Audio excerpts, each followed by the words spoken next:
On day 1, I spawned in as a baby bloodworm. I looked around and saw that my fellow worms were under attack by deadly, hungry snakes. Oh no, don't eat me! I slithered throughout the chaos as my people were being eaten one by one. Son, it was only a matter of time before the snakes found us. Hurry, take this! My mother threw me over a mysterious blood tooth. Once I collected it, my body began to transform. I grew stronger, and deadly, sharp teeth grew out of my mouth. I was now a stronger bloodworm. Whoa. You little bloodworms are nothing but delicious food, and we will devour every single one of you. The large snake shot a spew of venom right at me, but my mother took the hit. Mom! Oh, leave, son, now! I did as told and ran for my life. On day 2, I did as my mother said and left my people behind. No, my mom, she's in danger. I have to do something. I can't just let all of my people die. Shut it before they get alarmed. Huh? I turned around and saw a tiny lizard sneaking through. I'm trying to steal some food, okay? Food? Taking a step back, I caused a player to spot me. Ew! What is that thing? After looking around, I realized I was in the middle of a picnic. You blew it! Abort! Players all around drew their weapons and tried to slash at me every chance they could. Hey, back off! I fought back against them. With my new blood teeth, I was now able to put up a fight and scare off one of the players. Oh, enough of this! Jar it! Jar? In a matter of seconds, I was captured inside of a large glass jar. Hey, let me out of here! This little blood freak is like your blood dog. Chaw, it looks like we just found him his next meal. Oh. Wait, did you say a blood dog?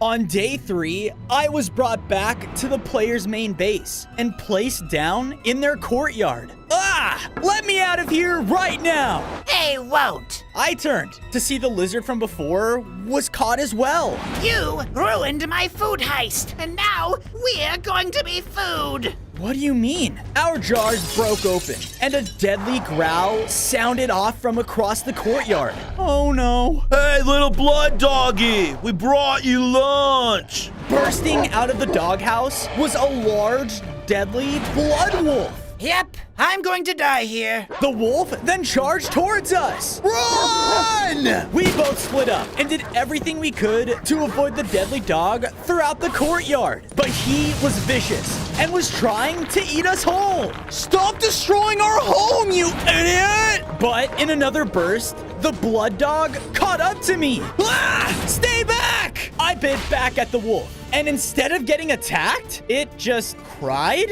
and ran away? What? So much for a guard dog! Because I bit into the wolf, something started to happen. I became a stronger bloodworm and now had 10 hearts. Whoa, what happened? All right, that's it. Time to get rid of this sucker for good. On day 4, the players charged in, but I was now able to use the blood wolf's blood slashes. Whoa! With them, I was able to slash away at his armor and take him down. All we wanted was a picnic! The last player charged in, trying to defeat me, but with my newfound power, he didn't stand a chance. I'll remember those! Yeah, that's right. I'm small, but fierce. With that, I began to search throughout their home. As a bloodworm, I loved meat. So I went throughout their chests and collected any type of it I could find. As I finished, I heard rummaging around me. Who's there? It's just me. You really saved me back there. And that blood wolf wasn't even one of the scary ones. Scary what? There are different blood creatures that roam the world, each having their own type of power.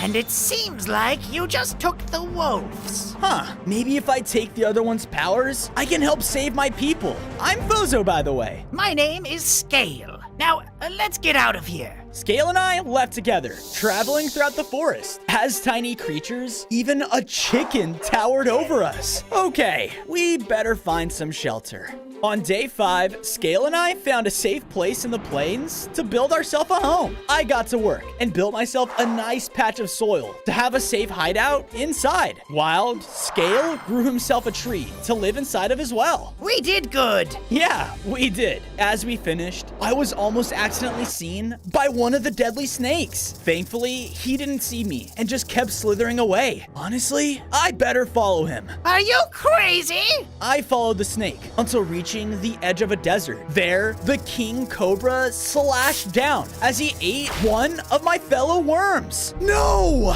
Hold over now. Find the final group of worms that escaped. No one can get away. A group of my people escaped? Maybe my mom is with them. Hopeful, I began to search the neighboring area until a massive blood golem burst through the tree line. What? Another blood creature! It was in an all-out rampage and left a trail of destruction in its path. Hey, get back here! I followed after the monster until being brought all the way to a pillager kingdom. You brought me nothing! Get out of my sight! If I get close enough to bite him, I can get stronger and take its powers. On day 6, I was sneaking throughout the Pillager Kingdom, and with my small size, it was actually a piece of cake. It wasn't long until I made it to the Blood Golem, but something was off. He was completely deactivated. I gotta bite him. I went for it, but because of this, I was spotted by the guards. A trespasser in King Longnose's empire? Back off before I make you regret it. I was about to charge in, but the king cut me off. You there, trying to take what's not yours? Maybe you stole my crown! Crown? No, dude. I just want this guy's blood powers. Maybe a trade. Come with me. I reluctantly followed the king pillager until we arrived at a mysterious trail of food crumbs. My crown was mysteriously stolen from me last night. If you bring it back to me, I'll give you what you want. Okay, deal. I left the kingdom and began to follow the crumb trail. It wasn't long until I slithered into an ant. Hey, watch it. What are you? Oh, come on! The ant then ran right into its anthill. I think I know just who took the crown. On day 7, I entered inside the anthill. All around me were various types of fire ants, and the interior was huge. The crown has to be around here somewhere. I roamed throughout, scaring each ant as I passed it. Oh, the horror! It wasn't long until I entered the main throne room, and there, being held over the queen, was the large golden crown. Okay, that crown definitely doesn't belong to you. You dare intrude my home and threaten my belongings. You are nothing compared to us ants. Yeah, I am. So give it back before I make you pay. The queen liked my confidence and brought me over to the entrance of a trial tournament. The trial of the ants. If you win, take the crown. You lose, be our servant forever. Okay, deal. With that, the trials began. The first round consisted of pure strength. While one ant was able to carry something 3 times his size, I had enhanced blood powers, which allowed me to carry more. Too easy. The second trial consisted of building like an ant. Build the best cheeseburger. Go. I went to work. It was pretty stressful, but I ended up feeling confident until I saw theirs. A perfect cheeseburger. Suck it, loser! You call that a burger? 1 point to the ants. Next point wins. On day 8, the final challenge was in front of me. An ant is known to maneuver through any landscape thrown at it. Complete the course and win. I confidently began the course. In it were very deadly traps and natural obstacles, but I knew I couldn't fail. I have to do this for Mom. The ants were definitely getting nervous and began to shoot out piles of dirt right at me. Hey, no fair. Protect the crown! They were doing their best, and one of them actually knocked me down. Gah! Thinking fast though, I used my worm abilities to dig to the side of the obstacle's wall. Because of this, I dug my way straight to the finish line. I I did it! I'm an ant of my word. You can take the crown. Yes! I went to the throne room and collected my prize. But as I did this, an explosion sounded off in the side of the anthill walls. King Cobra and his snakes had discovered their kingdom. Our dinner. Eat them. The ants all began to panic, and some of them couldn't escape their fate. No! One was about to take down the queen, but I protected her. You kill him. Snakes charged in, but I quickly dug an escape for myself and the queen, just before they could reach us. On days 9 to 10, the queen and I escaped just in time. No! My home! Those snakes hurt my people too. How about we team up? The queen agreed and headed off in the direction of my base. I made my way back to the Pillager Kingdom and handed back the king his crown, as promised. Yes, this is so much better. I feel like royalty. Take what you need, gross little worm. Rude. I slithered over and bit into the blood golem. Ouch! Sorry. Because of this, though, I upgraded again. I now had 15 hearts and felt empowered by the blood golem's strength. And now I could blast out blood quakes whenever I pleased. Whoa, awesome! With this upgrade, I headed back home. As I was, though, I heard a weak groan coming from the bushes to the right of me. Who's there? I charged in, but was surprised to see my mom. Mom! Bozo, you're okay. Yeah, but you're not. After looking at my mother again, I could tell she was poisoned. Oh no, come on, let me bring you to your new home. On days 11 to 12, I brought my mother back to my base. Once there, I also saw the ant queen and a couple of her ants were there waiting for me. I quickly got to work, building them up their very own anthill. It wasn't as big as their previous one, but it was a start. Thank you. Afterwards, I made my mother a room right next to my home. I'm very weak. Mom, how do I stop those snakes? It looks like you've already started. You must find the remaining 4 blood creatures, obtain their power, and you must be strong enough to put an end to the King Cobra. I promise. I'll try. The next blood creature is the blood crocodile. He resides in the blood groves. Be careful, son. With that, I headed out. It wasn't long until I made it into the swamps. But instead of any blood creature, a bunch of cute little fish creatures were under attack. There were speakers surrounding the lake that was playing rock music, and it was blasting away at them. It hurts! Oh no! Knowing I had to help, I quickly used my new Bloodquake ability to blast and destroy them. Oh, thanks, mister. Of course. Do you happen to know where I can find the blood crocodile? I can take you to him, but you won't make it back alive. On days 13 to 14, I followed the cute fish downstream until making it to an ominous blood gate. It was themed with fire, and there were more speakers around. Wait, did he do that to you back there? Yep, the blood croc runs these swamps here. He calls himself the Rocker Crocker. Rocker Crocker? You're saying that Blood Croc is a rock star? Are you laughing? Joke all you want, mister, but you'll see what you're getting yourself into. The cute fish left angrily. Sorry? I went to the main gate to meet this so-called rock star, but it was locked. If you wish to enter the lands of the Rocker Blood Groves, you must give a gift. Gift? Like what? I don't know, by bringing me something valuable or worthy to the Blood Rock Star. Now go! Fine. I went off searching throughout the swamp for any gift a rock star would like. As I was, a couple of kids ran past me. Huh? I followed after them until making it to a birthday party. And there, at its center, was a birthday cake. Huh, nothing more worthy than that. Little Timmy here has turned 6.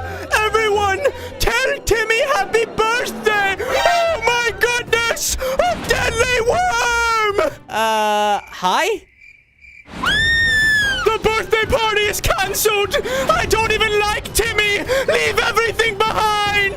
That was easier than I thought. I collected the cake and went back to the blood gate. On days 15 to 16, I made it back to the Bloodgate and presented my gift. This will do. You may enter. The Blood Gates opened up, and I headed inside. Once there, I was met with a very eerie blood mangrove. There was nothing but trees and leaves all around me. Hello? I followed the pathway until reaching the main opening. There, waiting for me, was a main Rockstar stage. You've interrupted my performance. What do you want? Look, I need your help. Help?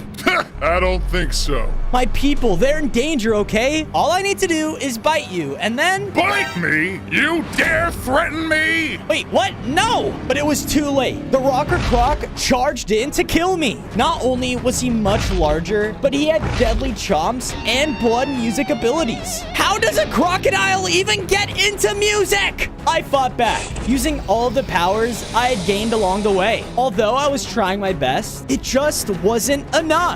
No! That's when I looked up and saw there were very heavy speakers being held up on the stage. Okay, Fozo, let's hope this works. On days 17 to 18, the Rocker Blood Croc was doing everything he could to take me down. Forget the cake. I'll just eat you. Ah! I made a run for the stage as he was chomping at me close behind. Please work.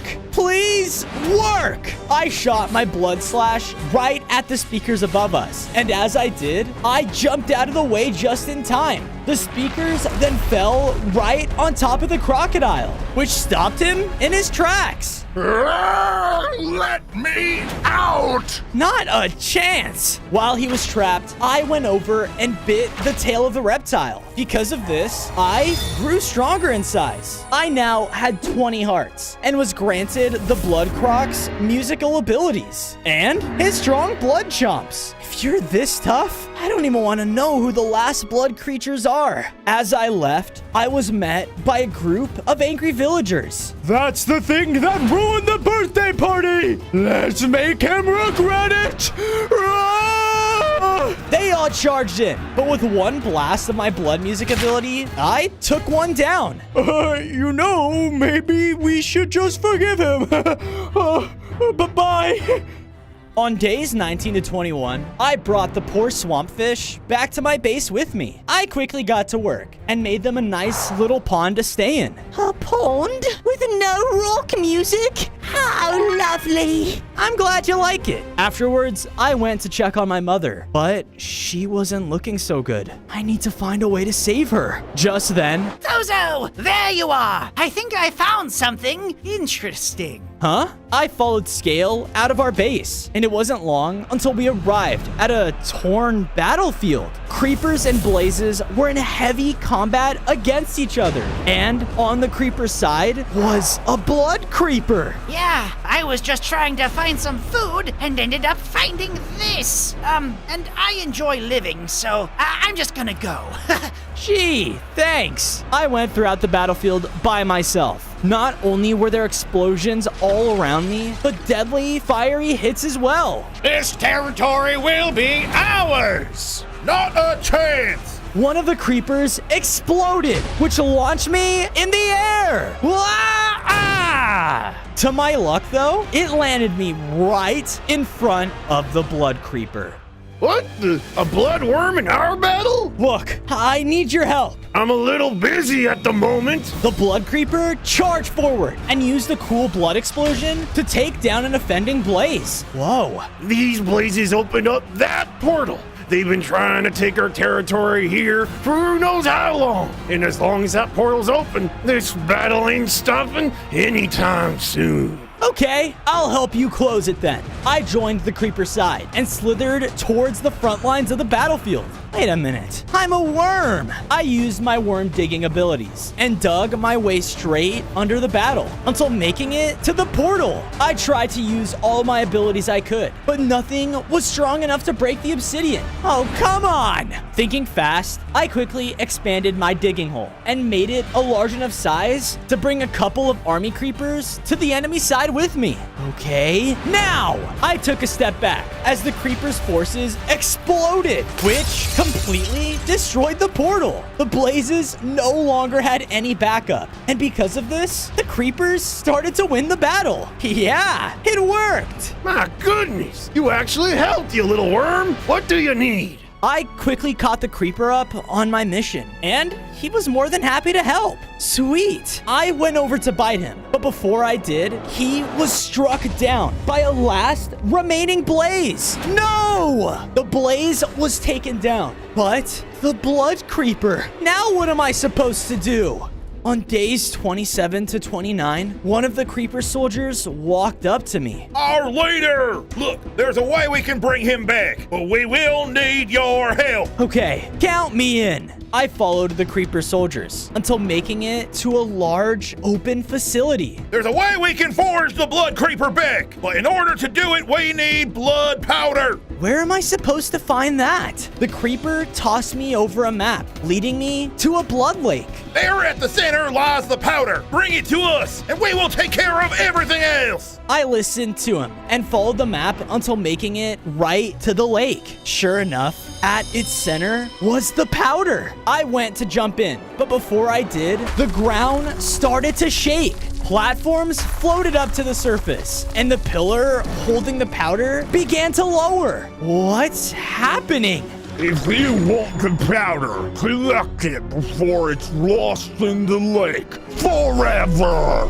On days 30 to 32, I began to jump from platform to platform. The pillar was lowering rapidly, and if I didn't hurry, I surely wouldn't be strong enough to stop the King Cobra. Blood demons began to rise from the lake and do everything they could to stop me in my tracks. Yeah, stay back! With another hit, I was launched back right to where I started. Come on, no fair! The powder was about to hit the lake, but an idea sparked within me. I tried again, but this time I was ready for their attacks. I would jump on a platform and would spam my blood quick ability as the demons got close. Because of this, they didn't stand a chance, and I was able to grab the blood powder. Woohoo! I did it! Huh. I actually wasn't expecting that. With my victory, I made it back to the Creeper's facility to see they've been working on a giant blood creeper statue. You have the blood powder. I can sense it. With it, we can bring our leader back to life. On days 33 to 35, the creeper went over to the statue and placed the blood powder at its center. Everyone, take cover! Huh? Why? But just then, a large light came from the statue, followed by heavy rumbling. Oh no! I ran with the soldier creeper as explosions started to go off all around us. In a matter of seconds, the blood creeper statue erupted, sending out a huge blood explosion! Yeah! Whoa! The explosion was giant, but thankfully, none of us were harmed. Ah, this sucks. Almost none of us. I looked back at the statue, and sure enough, the blood creeper was back. Hoorah! Thank you so much. Go ahead and take what you need.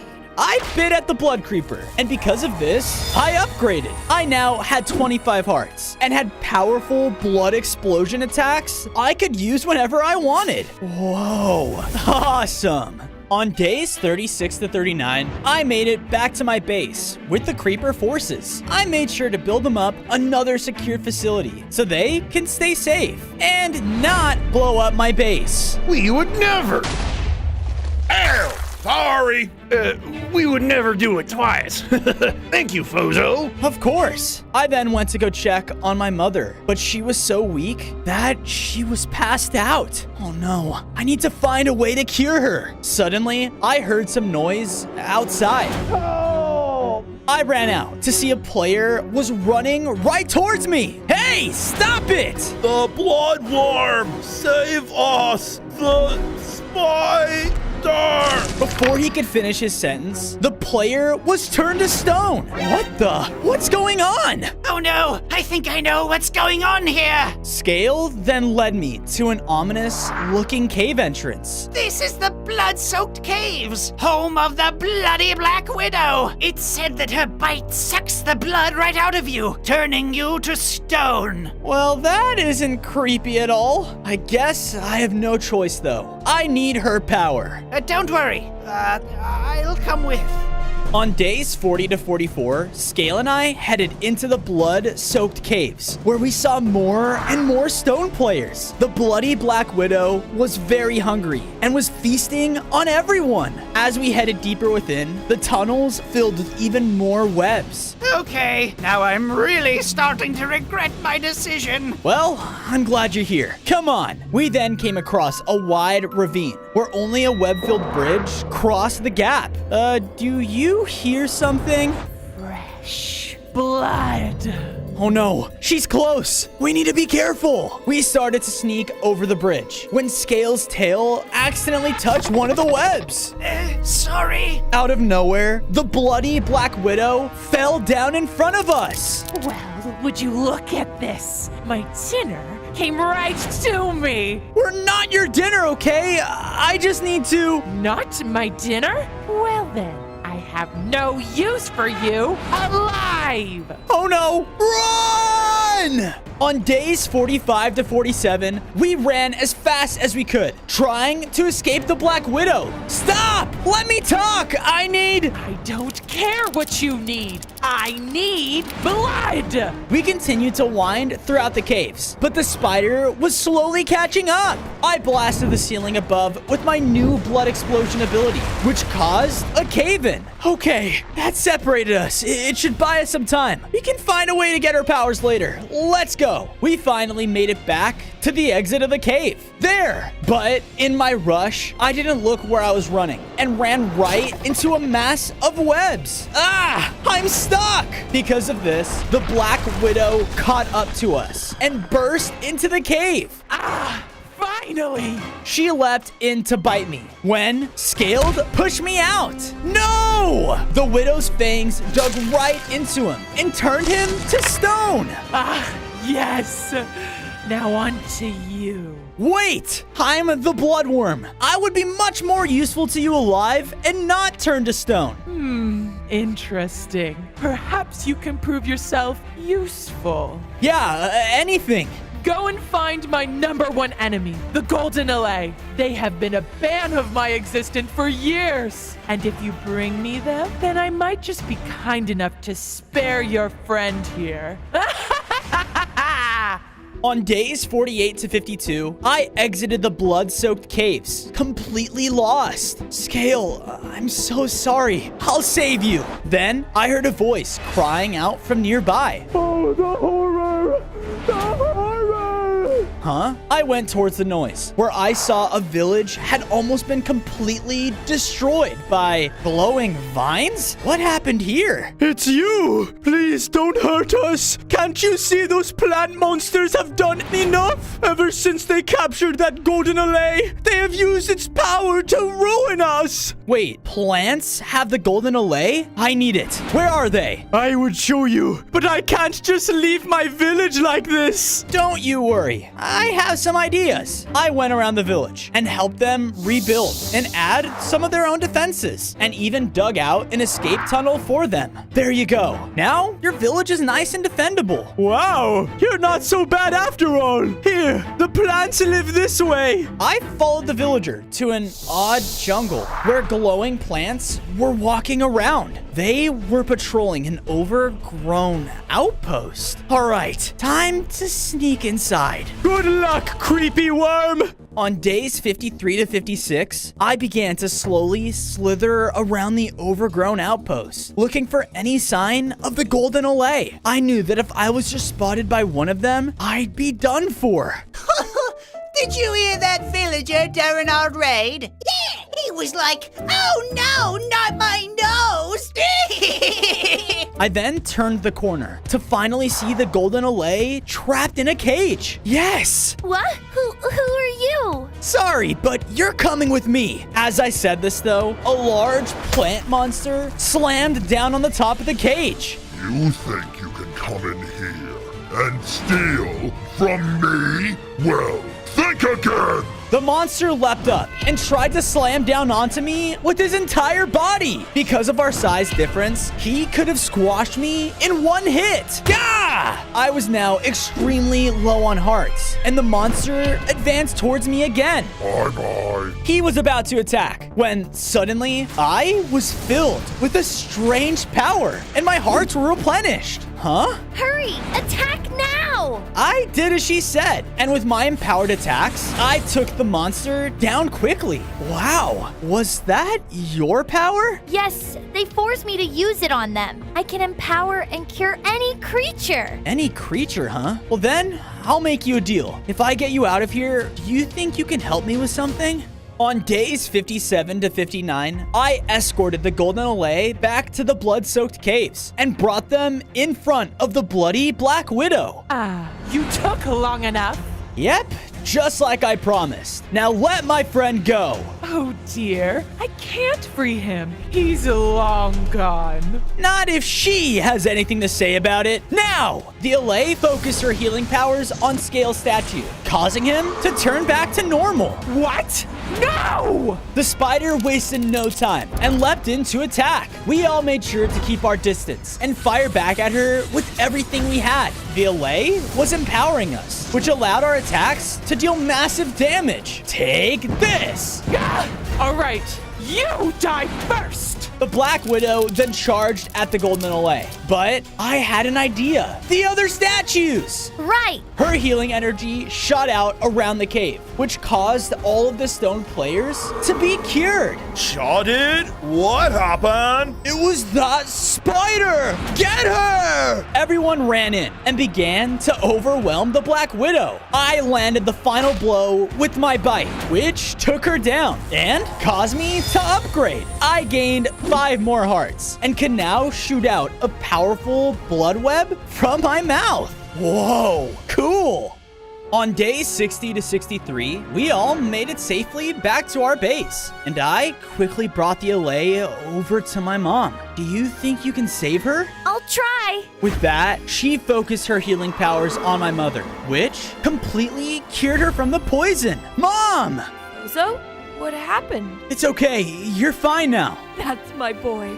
I'm so proud of you. I then went out and helped build up the Golden Allay, her very own home to stay in. Here you go. I think you deserve a place to rest. Thank you, Fozo. I'm glad I could help.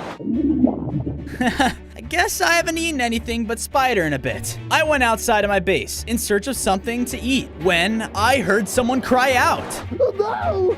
Stay away from me! Who's that? I ran towards the voice to see that some of King Cobra's minions had cornered a baby eagle. I said stay back! Don't you know who my father is? Your father isn't around to protect you now, is he? I knew I couldn't just stand by and let this happen. I guess I'm eating snake for lunch. On days 64 to 68, I jumped into action, using my new blood web to pull myself forward. Rah! What? It's you! Kill him! The snakes ran in and tried to surround me, but I was much stronger since the last time we fought, and now they were hurting. Like their king, they shot out small blasts of poison at me, and while it definitely hurt, my new blood attacks easily pierced through them. Our battle was neck and neck, but I was able to take all of them down. Yeah, take that. Hey, are you all right? Oh, yeah. Just my pride's a little hurt. Those snakes used to be scared of me. You know, I'm the son of the Blood Eagle. Your father is the Blood Eagle? Can I meet him? For saving me? Sure. The baby eagle led me over to the top of a mountain where a large castle nest was. Whoa, this is your home? Yep. Wait 1 second. Dad! Open the drawbridge! Dad, you're embarrassing me in front of the bloodworm! Don't worry, I got this. I slung my blood web on top of the drawbridge and pulled it down to open up the castle. That actually worked. Nice. Yeah, my dad's not gonna like that, but come on. On days 69 to 73, we walked into the nest throne room to see the large blood eagle, but he looked incredibly weak. What are you doing, boy? I'm in no shape to open the castle door right now. That was my fault. See, I'm here because I need your powers to stop King Cobra and his snakes. Ah, yes. King Cobra, once just prey to me, has become my predator. He did this to me, and still my son is not ready to rule the skies in my place. I can do it, Dad. I just need a little more practice. All right then. Worm, if you want to share my power, then you will have to teach my son these 3 important things: how to hunt, how to fight, and how to fly. The first 2 I can definitely do, but flight is not really... I don't care. Do you want my power or not, Worm? Yeah, okay, I'll do it. Here goes nothing. The baby eagle and I went out in search of something to hunt when I saw a rabbit on the coastline. Aha, there. Okay, little guy, this is all you. Okay. The eagle slowly snuck up behind the rabbit, but the rabbit was fast. An eagle! Later, you dumb losers! The rabbit began to run throughout the forest. Come on, eagle, you can do this. The eagle was running, chasing right after him, but the rabbit was definitely not making it easy. Just fly, man. I just can't. I saw the rabbit was about to break free, so I used a blood ability, breaking down a tree and blocking his path. Because of this, the eagle was finally able to reach the rabbit and take him down. Yeah, man, you definitely need to learn how to fly sooner than later. Yeah, I know. I just get so nervous and... But before we could say another word, a large bone serpent came leaping out of the water at him. Wah! On days 74 to 77, I quickly pushed the eagle out of the way as the serpent slammed down and slithered into the water. Ah, the bloodworm. King Cobra will be very pleased with me when I bring him your head! The serpent began to leap up again and attack me rapidly. He was super fast and kept diving back into the water, dodging around my attacks. Ah! Okay, now's your chance to learn how to fight.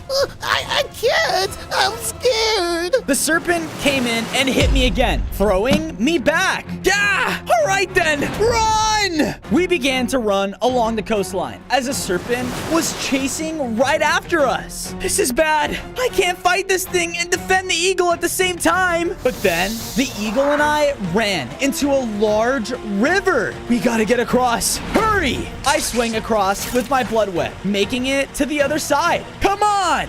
No! I don't know how to fly! I looked over and saw the serpent making his way up the river. It's okay. You can do it. Me and your father believe in you. The eagle hesitated and at the very last second jumped and flew across. Yeah!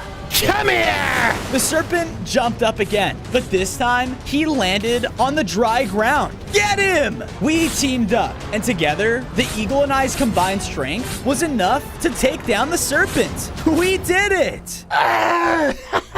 You fools! I was only a distraction. What? We then heard a painful eagle cry from the castle nest. Dad?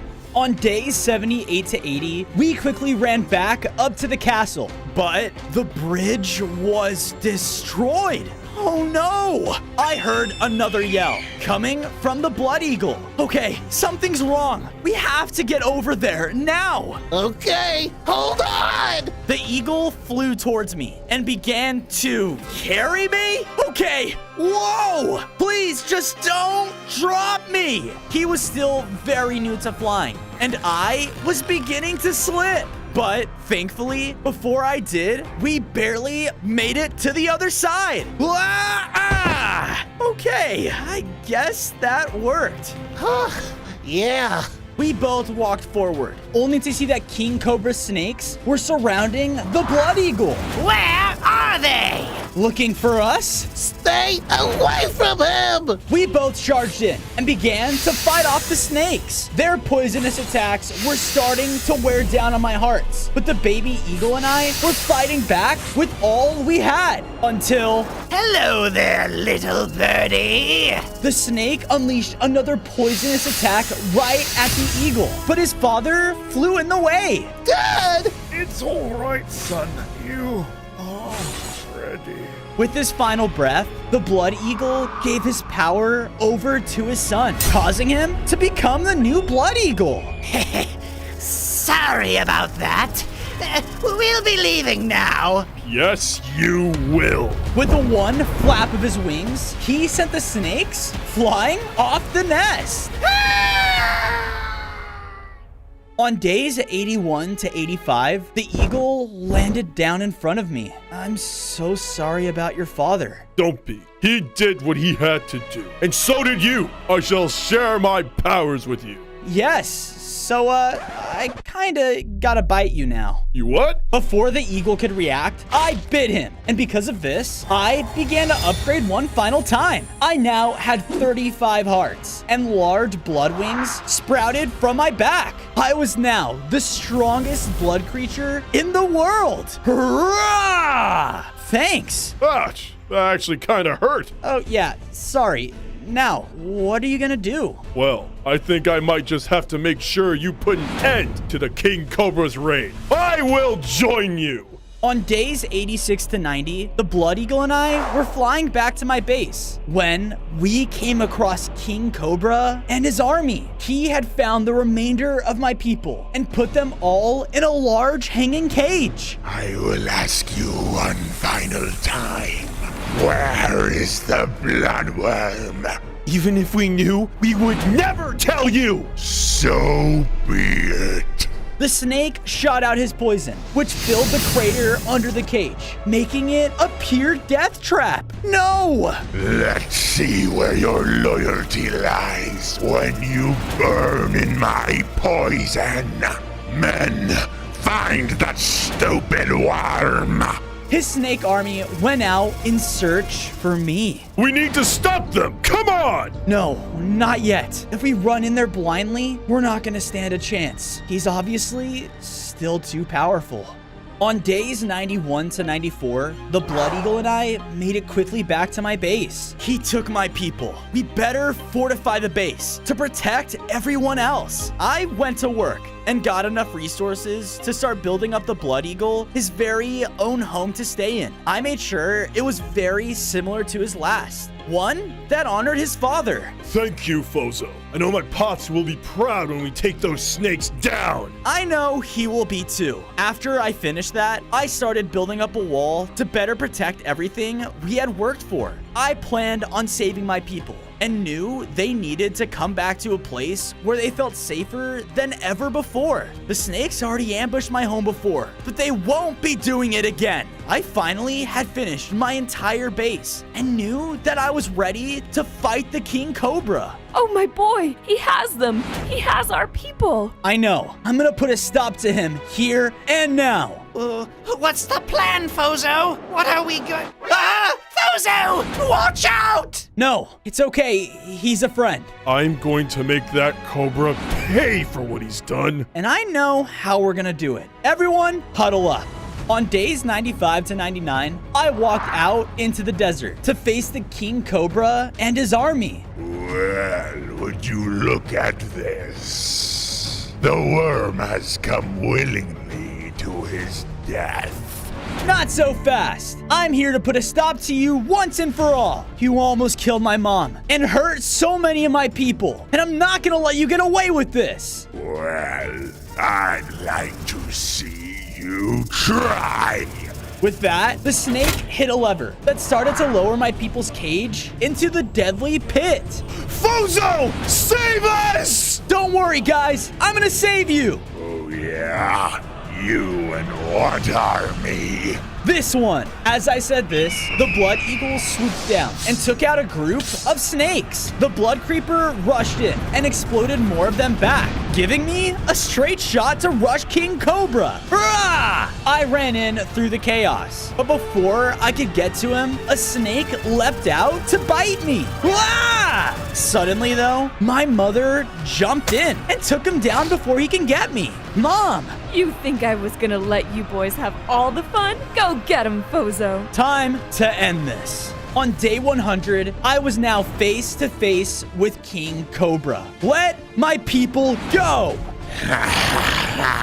You think it was going to be that easy? I'm not scared of you, worm!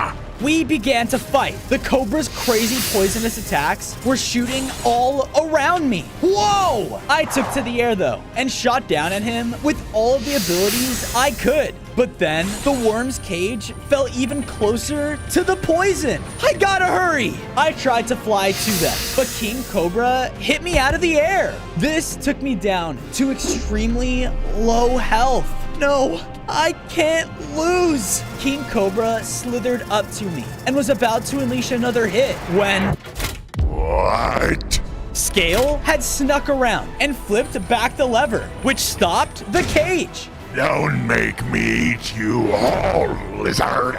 You little pests are nothing compared to me. You know what? It's time I end this. With his back turned, I focused all my blood abilities with one final blood bite that sent the King Cobra flying into his own pool of poison. All of this damage combined was enough to finally take him down for good. No! No! And with that, all of my worm people could finally live in peace.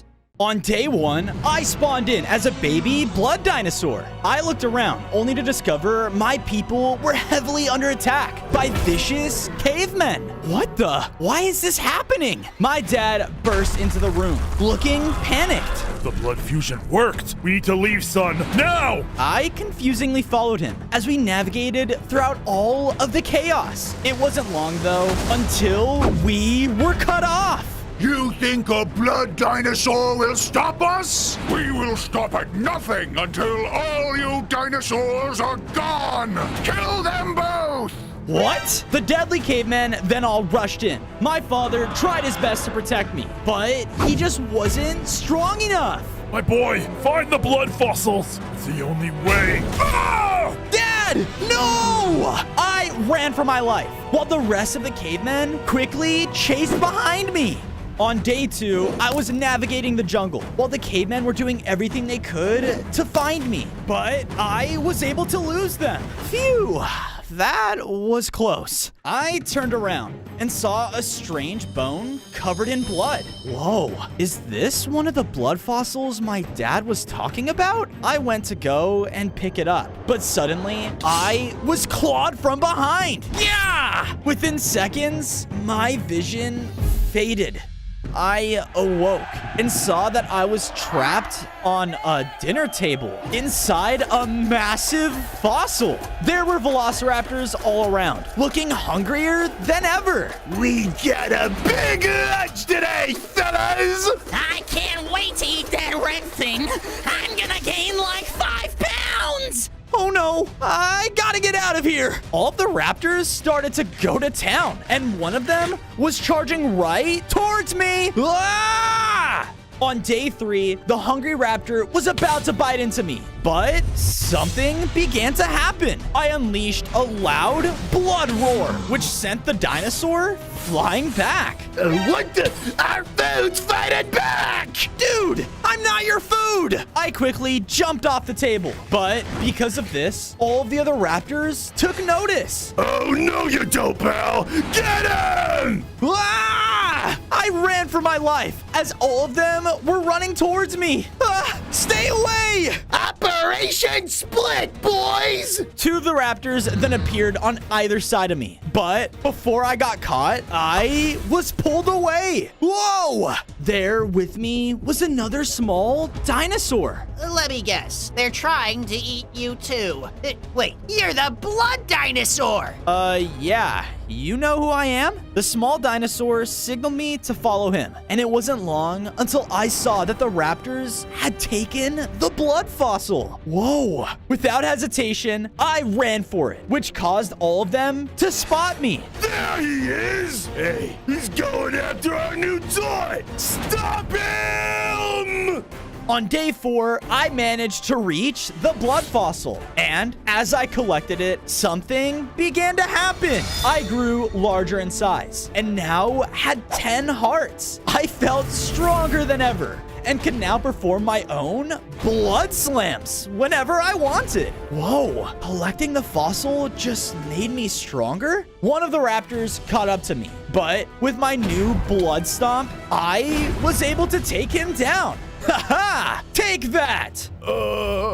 Without hesitation, all of the other raptors then ran away. I'm never eating again! Oh, thank goodness I ran into you. Yeah, now, how do you know who I am? The small dinosaur wanted me to follow them, and as I did, we made it all the way to a strange platform in the middle of a forest. Just then, the blood fossil in my inventory shot out and placed itself on the platform. Whoa. You found the first of 6 blood fossils. Whoever's able to collect them all can forge the strongest dinosaur in the world, the Blood Beast. Everyone's looking for them, especially the evil cavemen.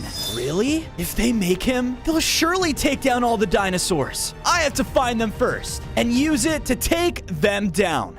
On day 5, the small dinosaur and I formed a team. We immediately went to work by building ourselves up our own homes to stay in. I built up a deadly looking blood den, while the small dinosaur built a nice jungle area with its own pond. Those cavemen took my family from me too. I'll do anything to stop them. Call me Brock. Nice to meet you, Brock. Just then, crazy deadly vines began to shoot out everywhere inside of our home. What the? Consume everything! What the heck? Why is this happening? I looked over and saw a vine trail leading out, so I better follow it. I did, and it wasn't long until I was in the middle of an underground tunnel. And after following long enough, I managed to find another blood fossil. Whoa, what are the odds? I went over to pick it up, but I just couldn't break through the vines. Yeah, nothing I did was working. Come on. Just then, deadly vines began to come out all around me, and before I knew it, I was trapped.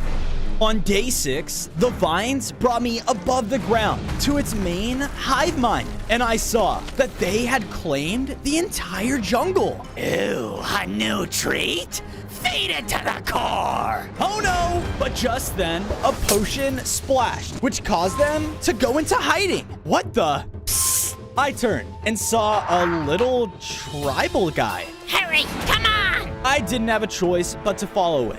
It wasn't long until we made it outside of the jungle at a small, pathetic hideout. Watch it! It's not that pathetic. Yeah, we didn't have a choice. Those stupid vine things kicked us out of our jungle home, and it's all powered by the dumb fossil thing. It is? Well, how about a deal? I'll help you take it down if I can keep that fossil. The tribal figures agreed and brought me to one of their small homes. Follow this map, and it should take you to the key to stopping them. All right then. I went over and followed the map. But as I heard a noise nearby. It was the cavemen. Blood fossil is near. We're getting close. The cavemen are here too. I have to hurry and be careful. On day 7, I finally arrived at the map's location, only to see a massive potion at the other end. I'm guessing that's what I need. I immediately ran towards it, but as I stepped foot on the temple, its floor began to completely change. Within seconds, I was now in front of a massive trial obstacle course. A challenger here to complete the Trials of Wood. Trials of Wood? Yeah, man, we're in a jungle. Anyway, succeed and you shall get the potion, but fail and you shall fall to your doom. Begin! I immediately began to jump from platform to platform, but a switch activated and tiny stone-like figures appeared. Suck it, loser! They began to shoot out deadly darts towards me and were about to knock me off. Ah! Hey! I was getting overpowered, but a burning rage began to fuel within me, which caused me to burst out a blood power so powerful that it launched all of them back. Because of this, I had finished the trial. Ha ha! Okay, not gonna lie, I'm a bit shocked. But the potion, it's yours. Yes! I immediately collected the large potion and was making my way back to the tribal men. But as I arrived, I saw something was wrong. The deadly vines! They found us! Thanks for pointing out the obvious, genius! Run! Oh no! I have to help! On day 8, I rushed in and was about to throw the potion on the plant. But just then... Wait! You had to throw it on its core! Its core? I then heard a loud... and turned over to see there, at its center, was the core. Right! I rushed over, while deadly vines were consuming the land all around me. This sucks, man! This sucks! I made it all the way over to its roots. But as I did, it unleashed a large slam, sending me back. Yeah! All land will be consumed by me.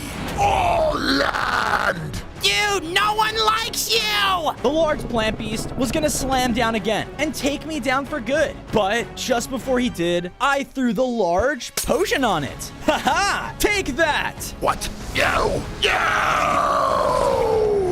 Within seconds, the large deadly plant transformed down into a small little flower. Aww. I looked over next to it, and there was the blood fossil. After picking it up, I had upgraded once again. I felt stronger than ever. Now had 15 hearts and could shoot out poisonous blood sprays whenever I wanted. All right. But my celebration was cut short because in a matter of seconds, the deadly cavemen burst through the tree lines. Looks like the baby blood dinosaur grew up. Take it down and get me those fossils! Oh no! They rushed in, but one of the tribal guys used its staff to create a large wall between us. We gotta get out of here, now! With that, all of us left just in time. On days 9 to 10, the tribal people and I safely escaped and made it back to my base. I quickly got to work and built them up a nice jungle hut, which was big enough to fit all of them. Sorry about your old home, but no one's gonna hurt you here, man or plant. Thanks for everything. This is more than enough for us. I then went over as the next fossil found its place on the Blood Beast platform. Nice. As I did this, I heard the sounds of something speeding down the river. I went to look and saw seahorses racing each other. I'm so excited for the Great Swamp Race. I know, right? And I heard the prize is crazy strong. Prize? With that, I decided to follow them to the swamp. And when I arrived, I saw a bunch of seahorses, all here for the big prize. Get ready to start your tail fins, because whoever wins this race will win a blood fossil! Whoa! I tried to enter the race, but as I went up... Sorry, you overgrown lizard. Only seahorses can enter the race. Oh. The large seahorse then shoved me back. Yeah! Hey! Great. I gotta find a way to get that fossil. Psst, hey! Huh? I turned over and saw a small seahorse swimming up to me. Name's Fred. They kicked you out too, huh? Yeah, but wait, you're a seahorse. Why can't you race? They said I'm too weak, but I'll cut you a deal. If you can help me grow strong enough to finish the race, then you can have the fossil prize all to yourself. Okay, deal. On days 11 to 12, we moved away from the other racers to prepare Fred for the tournament. Alright, if there's any hope of me winning this race, I'm gonna need an enchanted honeycomb. Huh? What's that? It doesn't matter. Just get it for me. Okay, fine. Jeez. With that, I went deeper into the forest until I was able to find one at the root of a tree. Nice! As I was about to walk up to it, though, a giant frog hopped in front of me. Ooh, honey. Don't you dare! In a flash, the frog shot out its tongue and swallowed the honeycomb. It quickly started to hop away throughout the trees. Oh no! I can't let it get away! I chased after it, and once I was close enough, I used my blood spray to shoot it down. Ah! It tastes horrible now! Ah! Phew! Alright, I hope Fred doesn't notice. I went back to meet up with the seahorse, and when I got there, I saw that he had some other ingredients. Hey, that's perfect! With this, I can make a super salad! He placed down a crafting table and combined all of them to make the salad. And as he ate it, Fred had completely upgraded and transformed into a speedster seahorse. Whoa! Now we're talking! Let's win that blood fossil! On days 13 to 14, we headed back to the swamp race, and Fred took his place in the starting line. You're going down, Pipsqueak! Oh yeah? We'll see about that! The bell rang, and the seahorses began to race. The first obstacle they had to overcome was a row of magma blocks. The bubble columns pulled some of the racers down to the floor, but Fred was able to overcome it and speed right through. Yeah! Out of my way! They continued to the second obstacle, where they had to clear a huge wall. The big seahorse was able to clear it without a problem, but Fred was just so small. He struggled to get over it. You got this, Fred. Use your head. My words gave him an idea, and he shot out a burst of water downwards that pushed him up and over the wall. Whoa! Thanks for the help! Now that he was past it, he was neck and neck with the bully seahorse. On days 15 to 16, the only two left in the race were the two of them, and they were approaching the last obstacle. Fred was then pushed back by the other seahorse. Hey! He tried his best to recover, but the bully was now too far ahead. It was then that I had an idea. I went up to a tree near the creek and began to use my blood stomp attack to knock it down. It fell with a big crash, causing the creek to get blocked. Because he was so small, Fred had no problem going through the small hole underneath it, but the bigger seahorse was stuck. Hey, what's the meaning of this? Because of all this, Fred was able to win the race. And we have our winner! Give it up for Fred the Seahorse! The crowd cheered as we went up to claim our prize. But before we could, the bully broke down the tree. You cheater! You don't deserve the prize! He charged in and pushed us to the side. See you later, losers! Hey, give me that fossil back! On days 17 to 18, we followed the bully all the way to a swampy cove. When we went in, we watched as he began to absorb the fossil's power and become a blood seahorse. This isn't good. With the power of this fossil, I'll have no problem taking you down. He charged in towards us, making a beeline for Fred. No! Fred, run! No! Hey, I thought you were mad at me, huh? Well, come and get me! The bully started to rush at him again, and while he was distracted, I took my blood spray and hit him, making him drop the fossil. Ow! Once the fossil was on the ground, I quickly swam to it and absorbed its power. I now had 20 hearts, and I upgraded to have huge jaws and a blood chomp. You wouldn't hurt like a smaller guy, would you? With one single bite, I was able to scare the seahorse away. Hey, thanks for getting him off my back and for helping me win.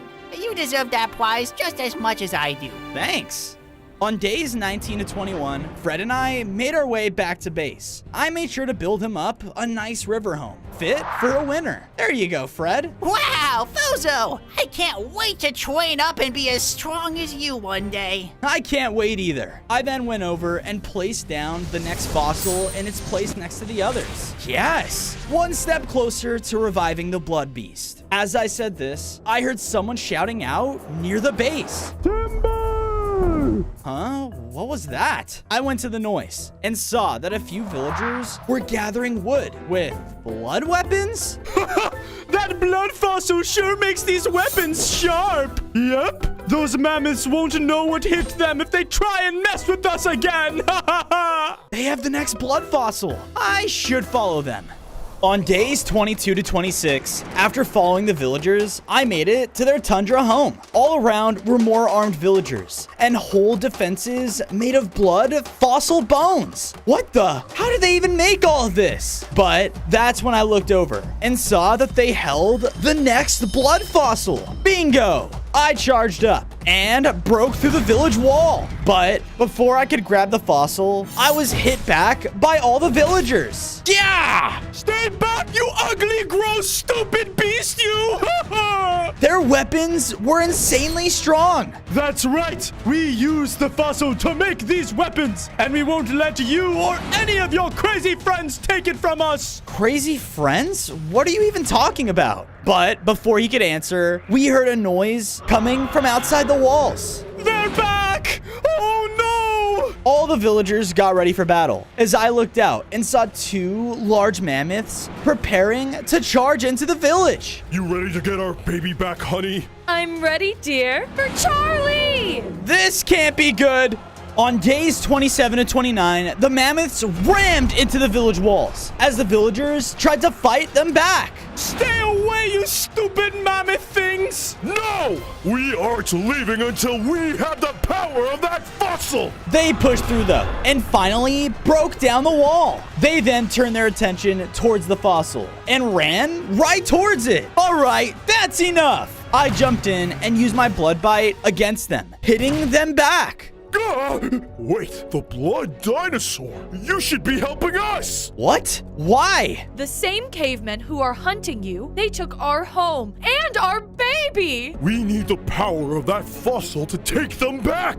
Wait, that's why you need the fossil? And for it, they'll have to pry it from my cold, dead hands! Okay, stop! Hear me out. If I can get the mammoths their home back, then they won't need to attack you anymore. Oh, you're right! Do that and we'll give you the fossil, crazy red dino! All right, I'm on it.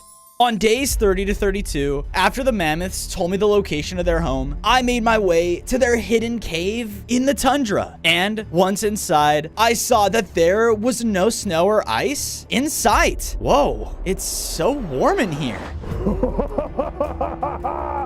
Fire!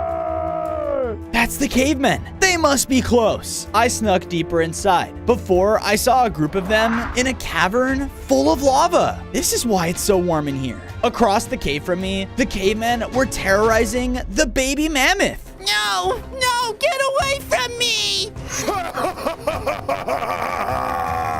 These guys are the worst. Let's fix that. I snuck closer up before jumping out of cover.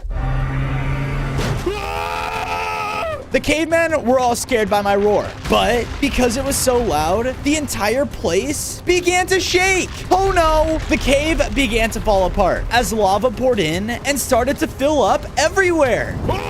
Fire! Bad! They left, leaving the baby mammoth in its cage. Help me! Hold on! I'm coming!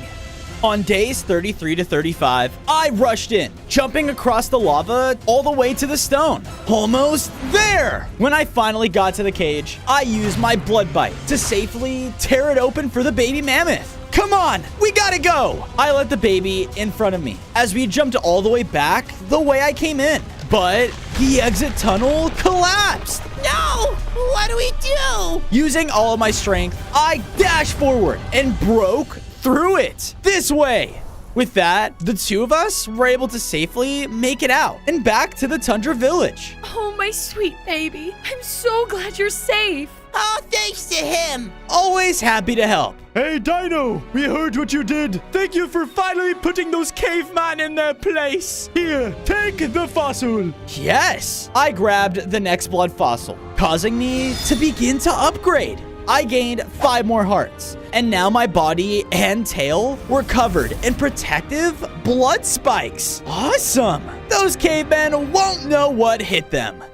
On days 36 to 39, I returned back to the base with the mammoth family. I made sure to build them a nice and warm den, just like their previous home. There you go. And sorry about kinda caving in your last one. Don't worry about it. I'm just glad you could save our baby boy. Thanks. With that, I went over and set the next blood fossil in its place next to the others. All right, just a few more to go, and that blood beast is mine. Just then, I heard Brock running up to me in the base. Fozo!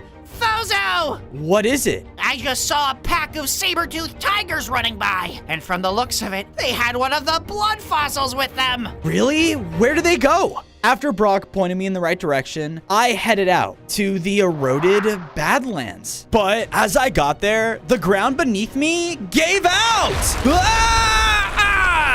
I heard deadly growls all around me, and after one slash, I passed out.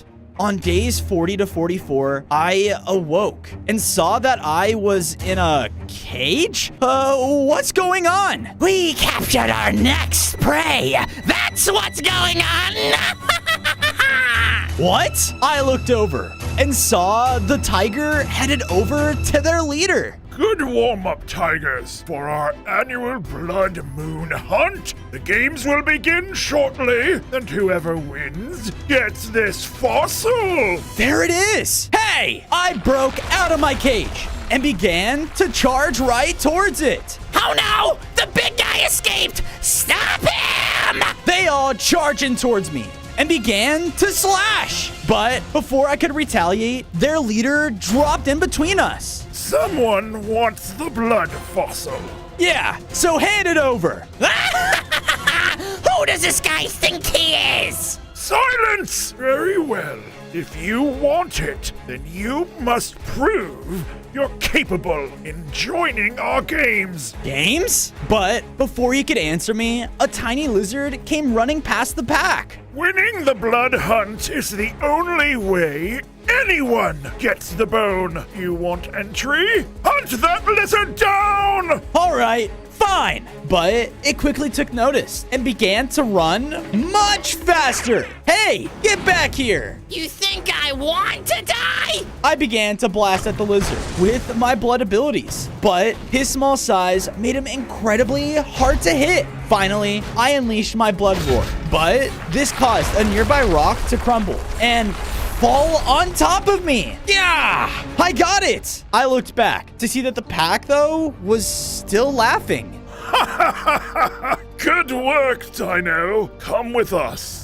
On days 45 to 47, the Sabertooth pack led me deeper into the Badlands, where tall spires of rocks and mountains made the place a maze. Whoa. Now, the first part of the festival is about to begin, the hunt. The tigers around me started to cheer and jump up frantically. The blood emu only appears on the night of the full moon, so tonight, the objective is to be the first one to find and kill it. But wait, how do we... But as I said this, the night sky began to turn a dark red, and the moon transformed into a full blood moon. The night is upon us! Begin! The entire pack took off and ran into the maze. Wait up! I began to run after them, but I had no idea how to hunt an emu. What do I even do? But suddenly, because of the blood moon, my senses began to heighten. Whoa, now we're talking. And because of this, I could sense a trail leading through the maze. Aha! I got it! I charged down the path, shoving anyone to the side that got in my way. Yeah! Hey! This festival is supposed to be fun! By following it, I finally made it to an opening with a large pool of water. And drinking from it was the blood emu. I found you!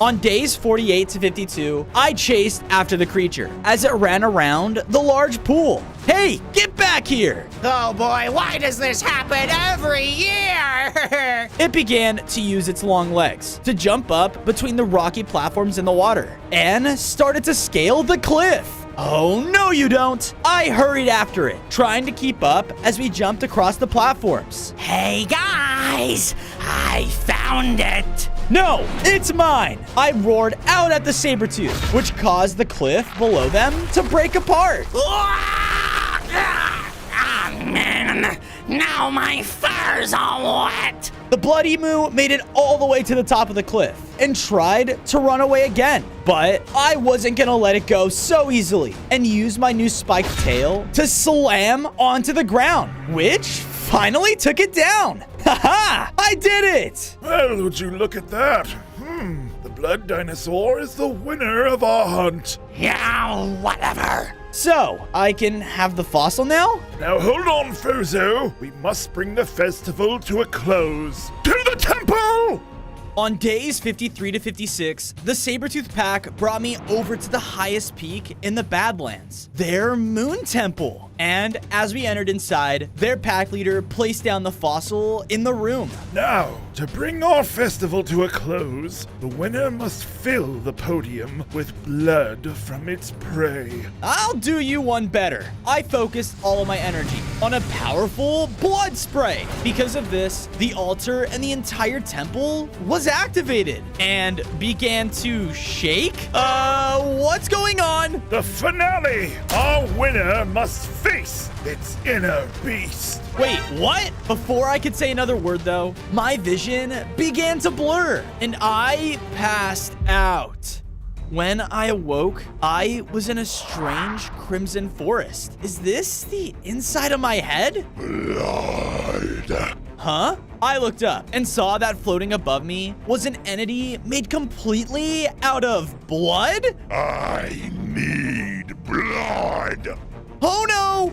On days 57 and 59, the entity flew around and began to barrage me with deadly blood attacks. It was relentless and attacked me with everything it had. Yeah! I didn't even want to be part of this stupid festival. I just wanted a fossil. Ha! So you want to revive the great blood beast then? He was able to control his blood rage. Can you? What are you talking about? But the entity didn't answer and hit me with another attack. Because of this, my blood rage activated again, like it did under the blood moon. You'll pay for that. I rushed in using the blood rage, which empowered each of my attacks. As I tore into the entity, it unleashed another attack though, that knocked me back and down to low hearts. Ah! I said, control it. The entity was about to unleash his final hit, but I used my enhanced blood speed to dash below him and take it down before it could. Yes, I did it. With that, my vision returned back in the Moon Temple. He has done it! The festival has come to a close! And with it, you may take the blood fossil, Fozo. I did as he said, and as I grabbed it, I began to upgrade. I gained 5 more hearts and the power and strength to control my blood rage. Yes! On days 60 to 63, I made my way back to base with the Sabertooth Tiger Pack. Actually, why did you follow me here? You are clearly the one meant to lead us, the strongest of us all. Huh, thanks. From there, I built them up a nice Badlands home to make them comfortable. Here you go, and thanks for letting me join the festival. Thank you for a home. All right, boys, let's hunt! As they ran around, I went over and placed the next fossil down. All right, 5 down, 1 to go. But as I said this, the ground suddenly began to shake around the entire base. What was that? I explored out to see where the earthquake might have come from and saw that a chunk of strange metal had crash landed nearby. Greetings, Earthling. My name is Zlorp. I was ejected from my ship by mistake after it started to malfunction because of Earth Specimen 001. Or you might call it a blood fossil. What? Really? Well, I need to have it, or else our world here is doomed. Very well. If you can assist me in finding my way back to my ship, then it's all yours. Now, the last place I remember flying was the desert. This way. The nearest desert is this way. Oh, yes, of course, Earthling. I have so much to learn from your kind. On days 64 to 68, I began to help Zlorp in finding his way back to his ship. We headed to the desert, where he last remembered still being aboard, and all that was left there was a trail of metal scraps. Oh no, these must be parts of my ship. I'm scared to think of what happened to it. Oh, Earthling, this must be one of your most powerful Earth creatures because of its many legs. Yeah, so that's just a bug.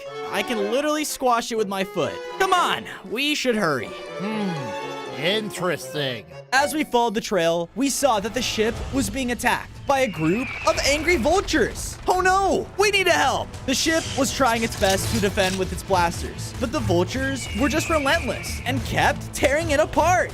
Oh no, we need to go save it before it crashes. I rushed in and began to call out, "Hey, leave that ship alone, or else." Oh, yeah? And what are you gonna do about it, punk? I began to use my blood rage and used it to empower my attacks against them. Once I began to fight back, all of them panicked and began to retreat. Yeah, that's what I thought. When they left, Zlorp was able to bring me onto his ship. Thank you, Earthling. Now, for your reward, the blood fossil. What? I'm terribly sorry, Earthling, but in the ruckus, it seems those vultures took our blood fossil. Wait, what? What do you mean they took it? Those stupid things must have only been distracting us so they could snatch it. I'm sorry, Earthling, but if you want it back, you'll have to get it from them. Can you at least tell me where they might have gone? Suddenly, a map appeared in my hands. Whoa, how did you do that? Alien technology, duh! If the vultures retreated, they must have returned to their nests. You can find it in the tar pits. That's also where we found the blood fossil. With that, the alien ship departed and flew off into space. All right, I gotta get the blood fossil before they do anything to it. Using the map that Zlorp showed me, I began to travel across the hot desert until I found the deadly tar pits, where the vultures had their nest. All around it, they had the bones of different animals and dinosaurs that they had scavenged off of. Okay, I don't have a good feeling about this. But just then, I saw the blood fossil sitting on top of one of the nests. Okay, here goes nothing. But as I said this, some of the vultures were flying back to their nest. So anyways, that's what I said. That's not a chicken. That's that blood dinosaur. I don't get it. No, you idiot! Look! Get him! Oh no! They began to chase after me as they threw down trash to try and push me into the tar. Whoa! Fall in there and you're done for! All right, enough! I roared out towards the vultures, which caused them to back away. With this power, I can now run to the fossils. Yes!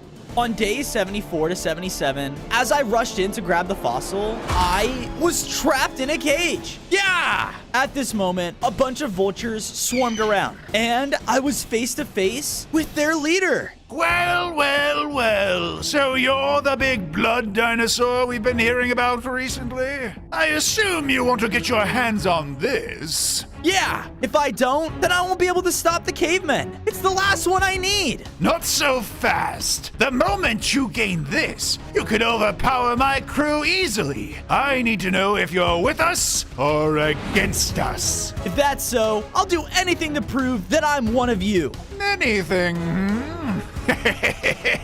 I prepared myself for whatever the boss was about to tell me to do when he suddenly gave me a broom. What? Go clean up our base. It's a huge mess. Huh. Well, that was easier than I was expecting. With that, I took my time and began to clean up all of the different bones and trash that was scattered throughout their home. Once I picked up all of the litter, I threw them into the tar pits to dispose of them. All right, I've cleaned up your base. Am I part of the gang now?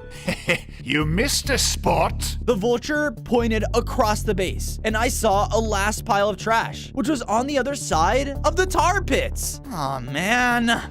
On days 78 to 80, I went to the tar pits and began to jump across the different bones to get to the other side. As I was trying to get through, though, a few vultures swooped down and started to try to knock me in. Hey, cut it out! If this is pressuring ya, then you have no chance of being part of our gang. As I was bouncing on the platforms, I began to spray them with my blood breath, making some of them fly away. But as I did this, one of them came behind me and broke the bone I was on. Whoa! Okay, that was too close. I made the final jump and was able to clean the last spot of trash. Ha! The place is spotless now. Guess I underestimated you, big guy. You can be a part of the gang now. All right. But just then, we heard the sound of a bunch of people running. Oh no. What? I thought you'd be more happy to join us. Out of nowhere, a huge raiding party of cavemen came into the area and started destroying it. The vultures tried to fight back, but most of them were already exhausted and easily defeated. Kill them and get that fossil! On days 81 to 85, when the cavemen charged into the vulture base, they started to take them all out with their massive clubs. No! I went up and slammed into some of the cavemen, hitting them back with my tail. Rah! Ah! It's the red dino! Get him! They then all surrounded me and began to slam into me with their weapons. Yeah! There's too many of them! But just then, a gust of wind flung all of them into the tar. Whoa! I looked over and saw the vulture boss was the one who saved me. Go on, Fozo. Take the fossil and use it to kill these imbeciles. I'm way ahead of you. I wasted no time and went up to the last blood fossil. I began to upgrade and now had 35 hearts and had huge wings that allowed me to fly around. Yes! The cavemen began to throw their weapons at me, but because I was able to fly, they couldn't reach me. Oh, gee! While they were hurting themselves, I started picking them up and dropping them into the tar pits too. Retreat before we get put in go too! All of the remaining cavemen began to run away, leaving the vulture base alone. Look, kid, I don't know how to thank you. Not only did you prove yourself to be one of us, but you saved us too. From now on, you can count on the Vulture Gang to help you with anything you need. Thanks. I'll need all the help I can get to stop them once and for all. So, are you in? On days 86 to 90, while I was exiting the desert with the Vulture Gang, one of them called out to the rest of us. Hey, I see the cavemen over there. I think they're planning something. What? We took a detour and found the cavemen meeting up in a nearby cave. All right, men. The blood dinosaur must have all the pieces by now. And all we have to do is be ready.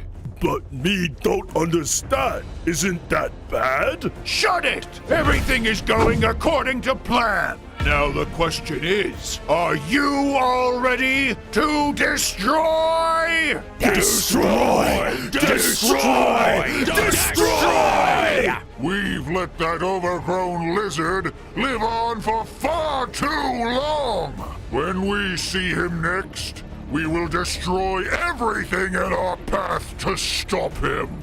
I won't let him use the legendary dino. We need its power.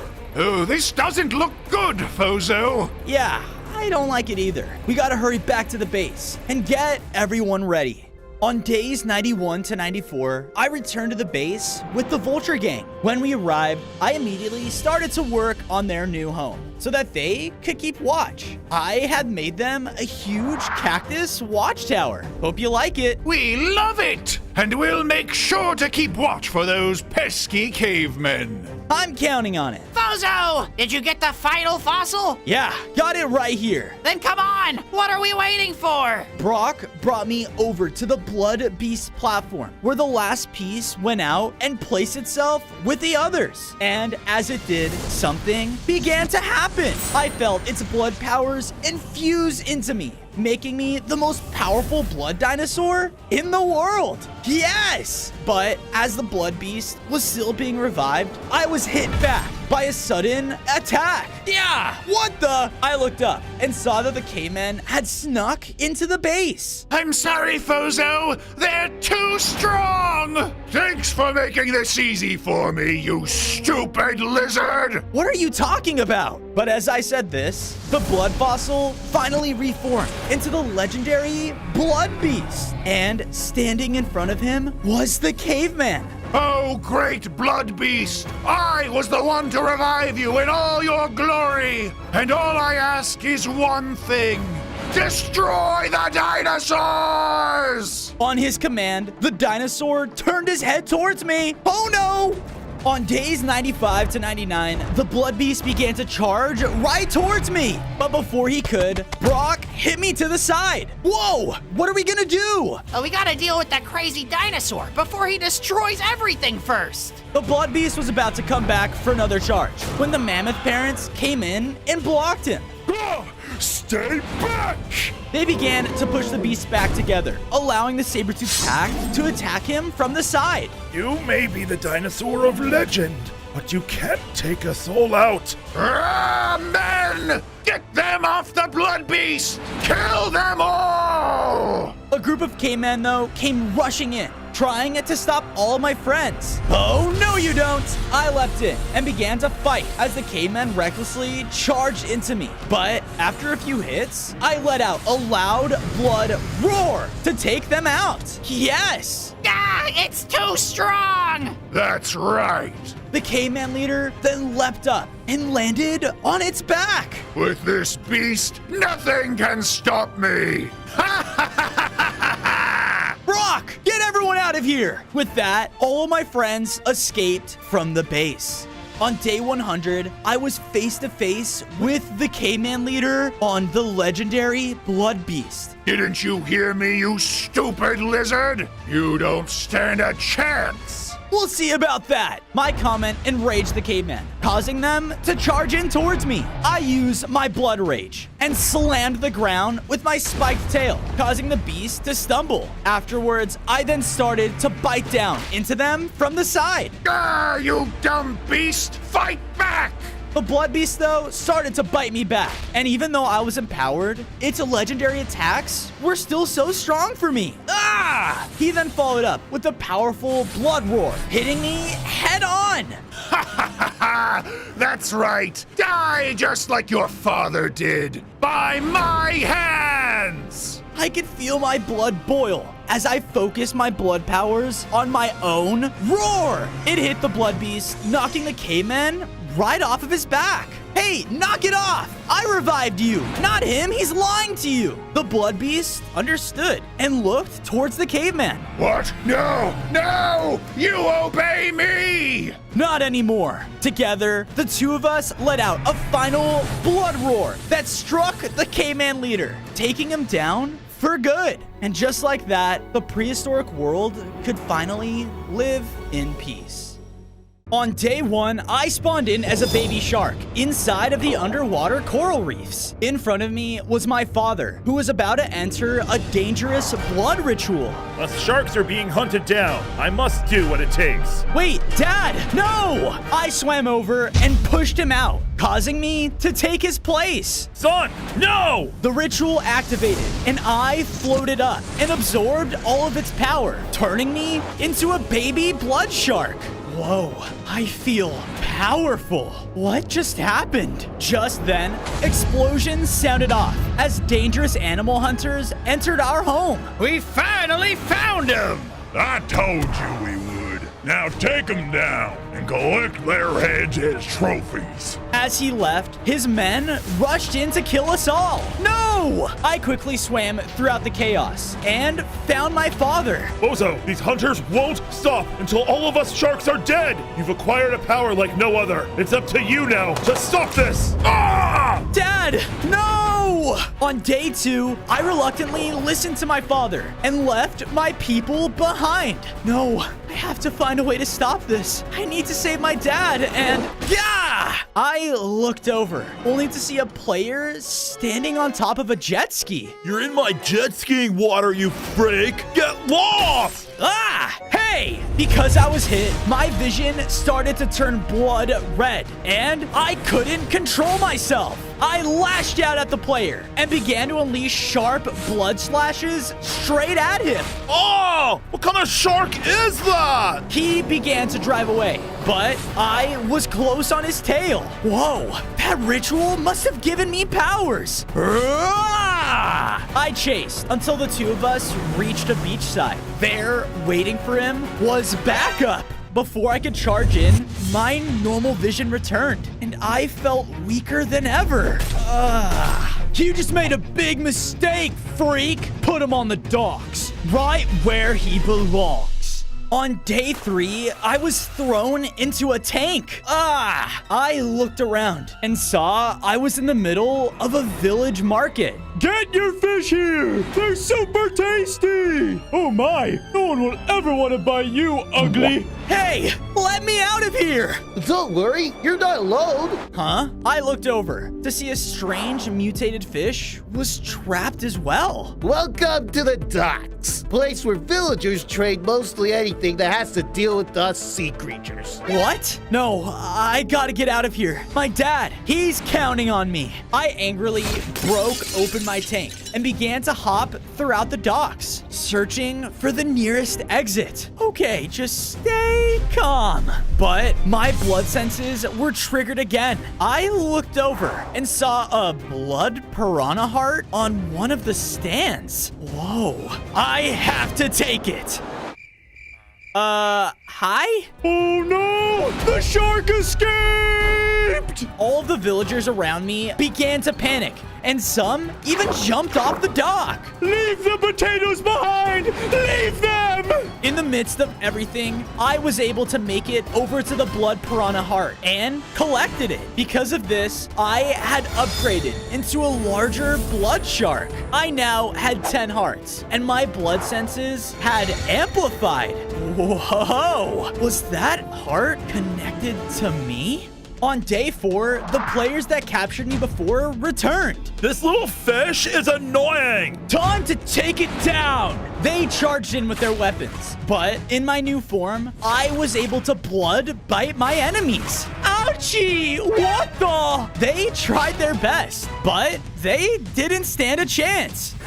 Yeah, run away! With my victory, I was hopping towards the water when... Hey, come on! Don't forget about me! What? Dude, I don't know you. Yeah, but I know what you are looking for. If you release me, I'll show you. Huh. Curious, I left the fish out of the tank and followed him through the ocean. It wasn't long until the two of us arrived at a blood shoreline, and in its waters were strange pedestals. That heart you found there belonged to one of the 6 blood creatures in the ocean, each of them having vastly different abilities, but were sadly all taken down by the trophy hunters. Go on ahead. I looked at one of the pedestals and placed the heart down, which caused the small blood ritual to activate. Whoa, maybe if I find these blood creatures' hearts, I can take their abilities and be strong enough to stop those trophy hunters. On day 5, I decided to build a new home at the Blood Shores. I made sure to collect more than enough materials to make my new home suit a real blood shark. And perfect. From there, I looked over to see the fish had made himself a home underwater as well. You saved me, so I'm sticking by your side. By the way, call me Gil. Well, nice to meet you, Gil. With that, I went out to search for food for our home. But before I could find anything... Gah! What the? Wait, a small octopus? What are you doing? Ah! You're a monster! Just like those hunters! Huh? Hey, wait up! I chased after the tiny little animal, but she wasn't listening to me at all. Stay away from me, you monster! Hey! It wasn't long until the octopus was killed right in front of me. I looked to find myself in the middle of a destroyed sea town, and in it, looting, were the trophy hunters. That's the rest of them, Captain Vigo. Good. Collect them all. Each time we add them to our collection. The hunters then left. So this is what they do? Just go through the ocean and kill all the creatures? I have to stop them. I angrily swam after where they headed until making it to the shoreline of a bamboo jungle. Great, I lost them. Whoa, you're a blood creature, huh? What the? You know who I am? Yeah, my people knew another blood creature. Way more better looking than you, though. Anyways, bye! With that, the otter went running through the jungle. No, hey! I chased after him following the river until reaching a bamboo outpost. Oh, you brought this thing here? He followed me! I looked over and saw that here in the outpost was another blood heart. I was about to swim over and take it, but was launched aside by a few otters. yours. Ah! Hey, give me that heart. This heart is the heart of the Blood Mermaid, and it is ours! We found it, and we've been using it to protect our home from those nasty hunters. Look, I need it to stop them, okay? That's what I'm trying to do. The otter signaled me, and I followed him until arriving at a strange course. What's this? You think you have what it takes to stop them? Fine, then prove it! On day 7, otters lined up throughout the entire course. What kind of challenge is this? Us otters take our challenges very seriously. Begin! I began to partake in his obstacle course. In it were deadly traps, and if I fell, it would lead right into lava. Whoa! I gotta be careful. Take this, you loser! Ha! Yeah, you ever walked before? Otters to the left and right of me were throwing anything they could, trying to make me fall. Gah! I was out of my comfort zone, hopping from platform to platform. But thankfully, with one final jump, I was able to make it to the end. I did it! Very well, scary-looking monster. You've completed our deadly task. Come with me. I went back to the otter's main bamboo outpost, but something was wrong. It was destroyed, and there, standing at the mermaid heart, was an armored hunter. I work for the trophy hunters, and when I bring this heart back to them, I will be rewarded. He picked up the heart and ran away. No, stop! I hopped after him throughout the jungle, and it wasn't long until I arrived at a strange clearing. No, did I lose him? Just then, bushes rustled to the left and to the right of me. Oh no, the warrior jumped out and landed right in front of me. Little shark, you fell right into my trap. On day 8, he rushed in to attack. Ah! Us hunters know about you, another blood creature trying to save the ocean. Well, you will fail, just like the ones before you did as well. He performed a magical ability, which summoned a huge tank of water to surround us. And from it, a blood mermaid spirit appeared beside him. The one who holds me shall gather my power. What? With his new power, he was incredibly strong and had sharp attacks that would slice my hearts down to nothing. Thankfully for me, though, I was able to counter him with my new blood bites. Take this! I did my best, but with the mermaid's powers, I knew I was done for. Until... to the left and right of me, I saw that I had backup. The otters! Hey there, dude. You mess with our home, you mess with us! They charged into battle with me. With the increase in numbers, we were able to outnumber the warrior. And with enough hits, he was defeated.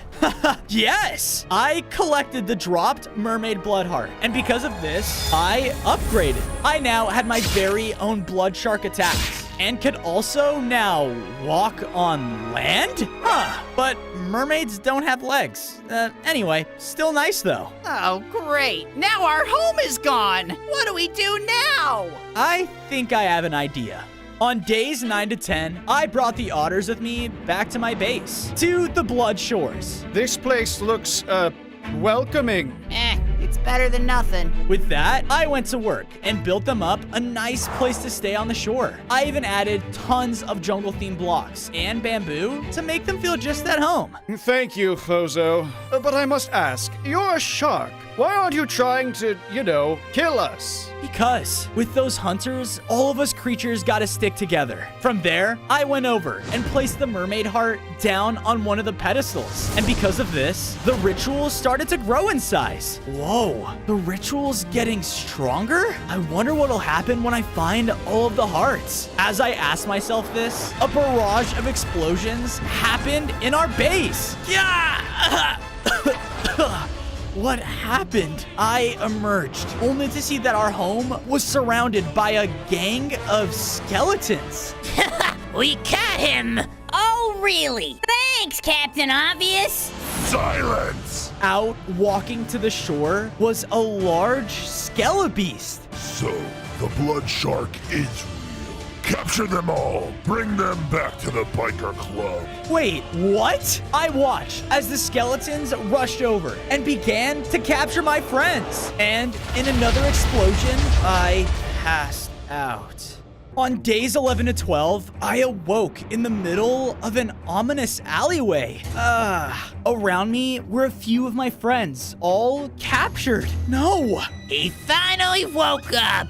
I can see that, genius. We share the same body. Why do you always have to make fun of me? Let me out! I blood bit out of my cage and began to chase the small skeletons in pure rage. You'll pay for taking my friends! Rah! I was about to corner them, but the floor gave out underneath me, causing me to fall in a strange, fiery hideout. We don't wish to end you, but us biker skeletons need your help. My help? Not a chance! I blood slashed at the beast and ran in to fight him in pure rage. He was a tough opponent and had shadow dashes to his defense. We were evenly matched when he yelled, "Wait!" What? He threw down a mysterious map on the ground. What's that? This is a map that leads to a blood heart. And if you want it and your friend's safety, then you'll do exactly what we ask for. Do we have a deal? I agreed, and the Skelly Beast led me out of the biker club. It wasn't long until we reached what looked to be a large player society. Inside of it were players everywhere, using crazy machinery. These players here stole something from me, and I want you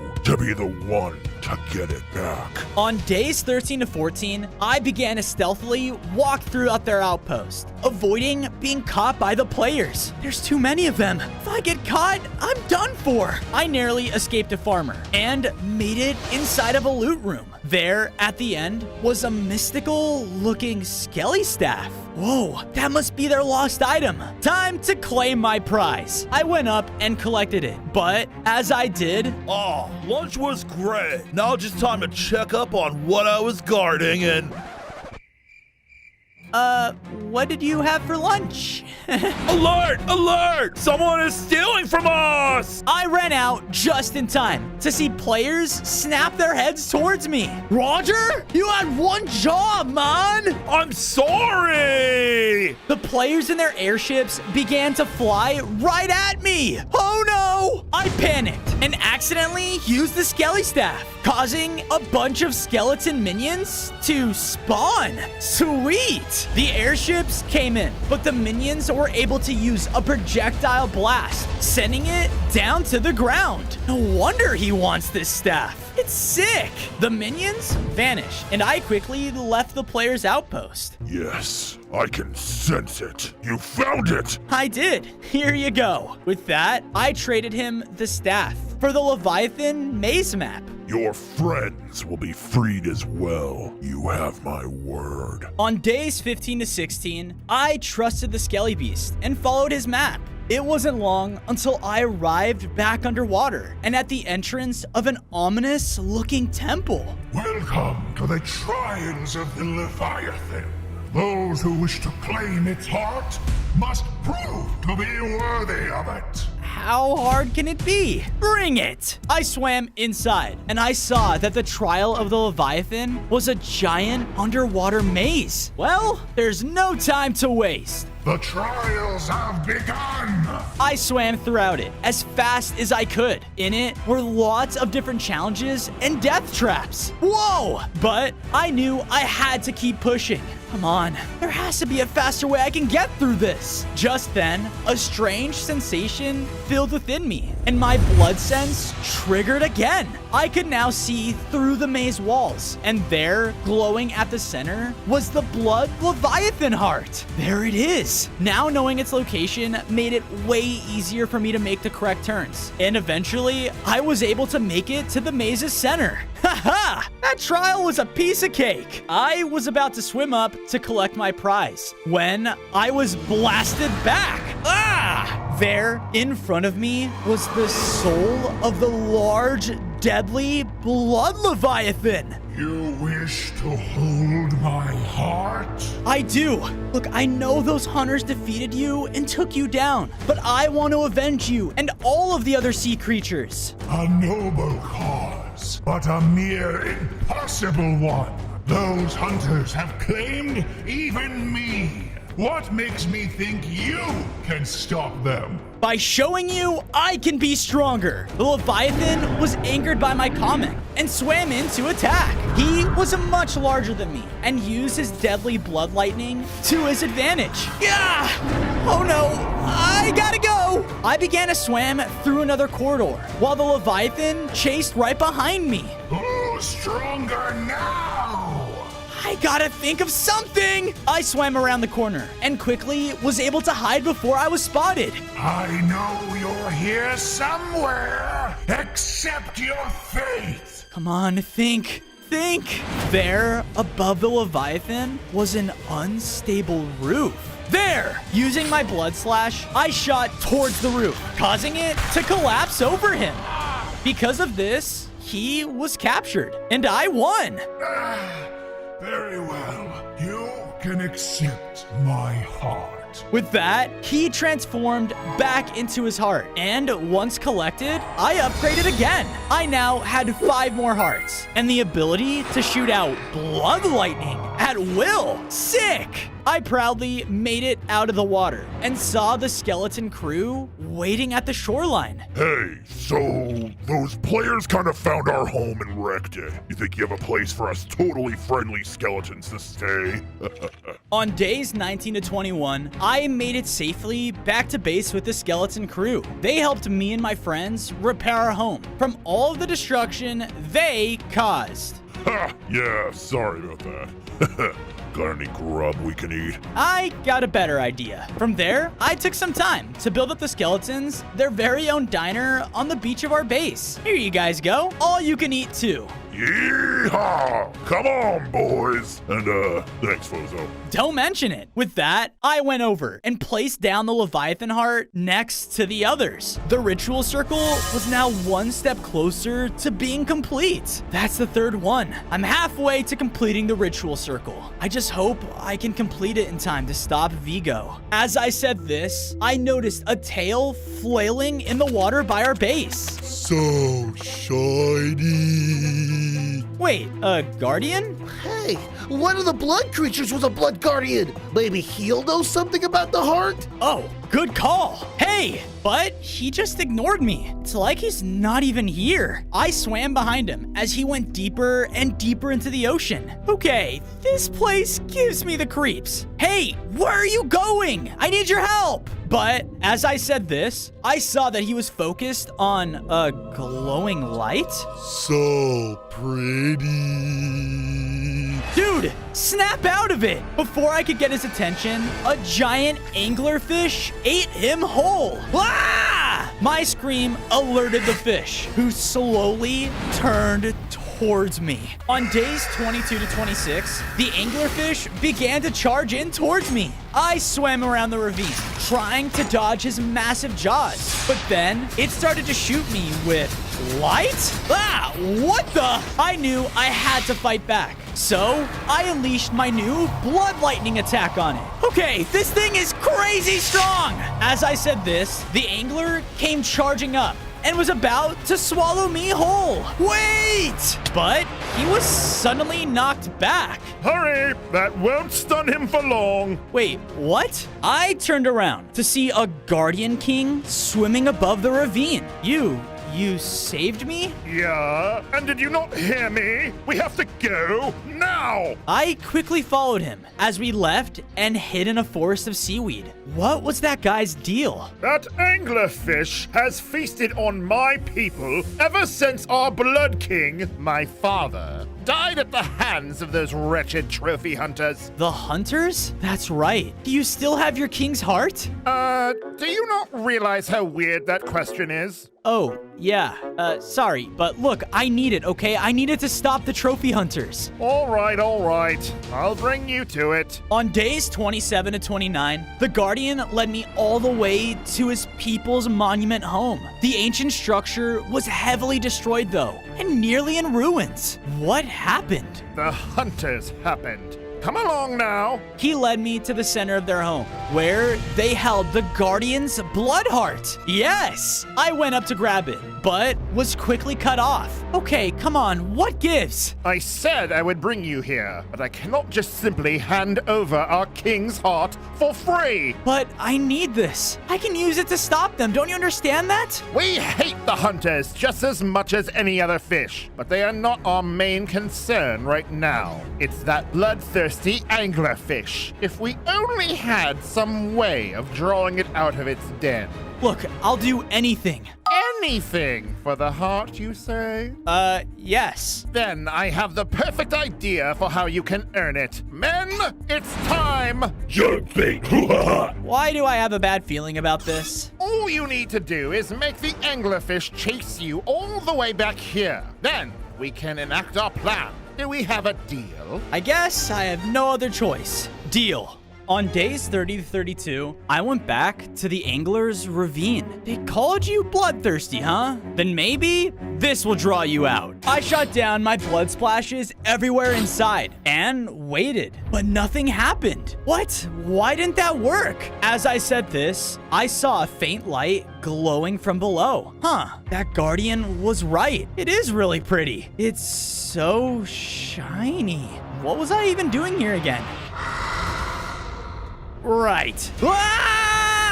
I quickly began to swim as the angler chased closely behind me. I made a break for the seaweed forest to hide in and began dodging between all of it to try and find cover. Those Guardians better keep their end of the deal. But as I said this, the angler shot out his light attack that hit me head on.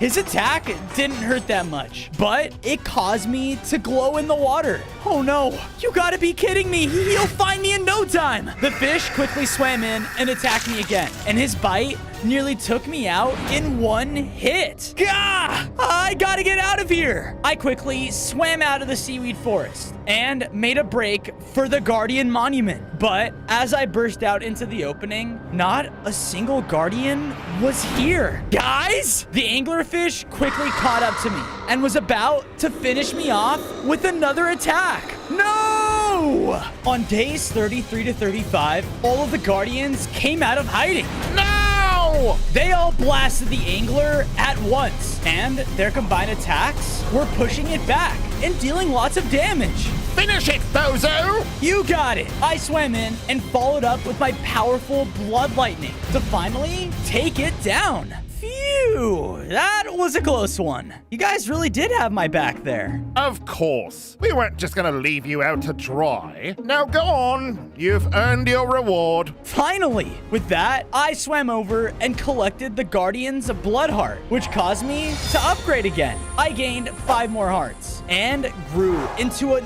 even stronger blood shark. I now had a new blood step that allowed me to teleport short distances at will. Sick! Now, what did you say your plan was about the hunters? Well, why don't I just show you instead of telling you? On days 36 to 39, I made it back to my base with the Guardians. I got to work, building them up a new monument in the base with the blocks I mined from their home. Thank you, Fozo. Our old home would never stand up to another attack. Of course. I want to save all of the ocean creatures with this power. Speaking of, I went over and placed down the Guardian's heart, causing the ritual circle to grow again. Yes, one step closer. I stood back to admire all of the friends and improvements I had made to my home, and I couldn't help but think of my father. He would love this place. I really hope he's okay. Just then, I heard someone nearby whistling. Oh, I hope I catch me a big one today. Huh? I swam out to the noise and saw an old man fishing from his little boat. What do you think you're doing? Oh, I'm sorry, little cuttlefish. Don't let an old man like me bother you. I'm not a cuddle. Well, since you asked, it's just that my old spot has been polluted by those darn hunters. You see, the youth just don't care for the ocean like us old folk. Wait, did you say hunters? Yes, I did, little one. They keep dumping all their oil into the sea without a care in the world.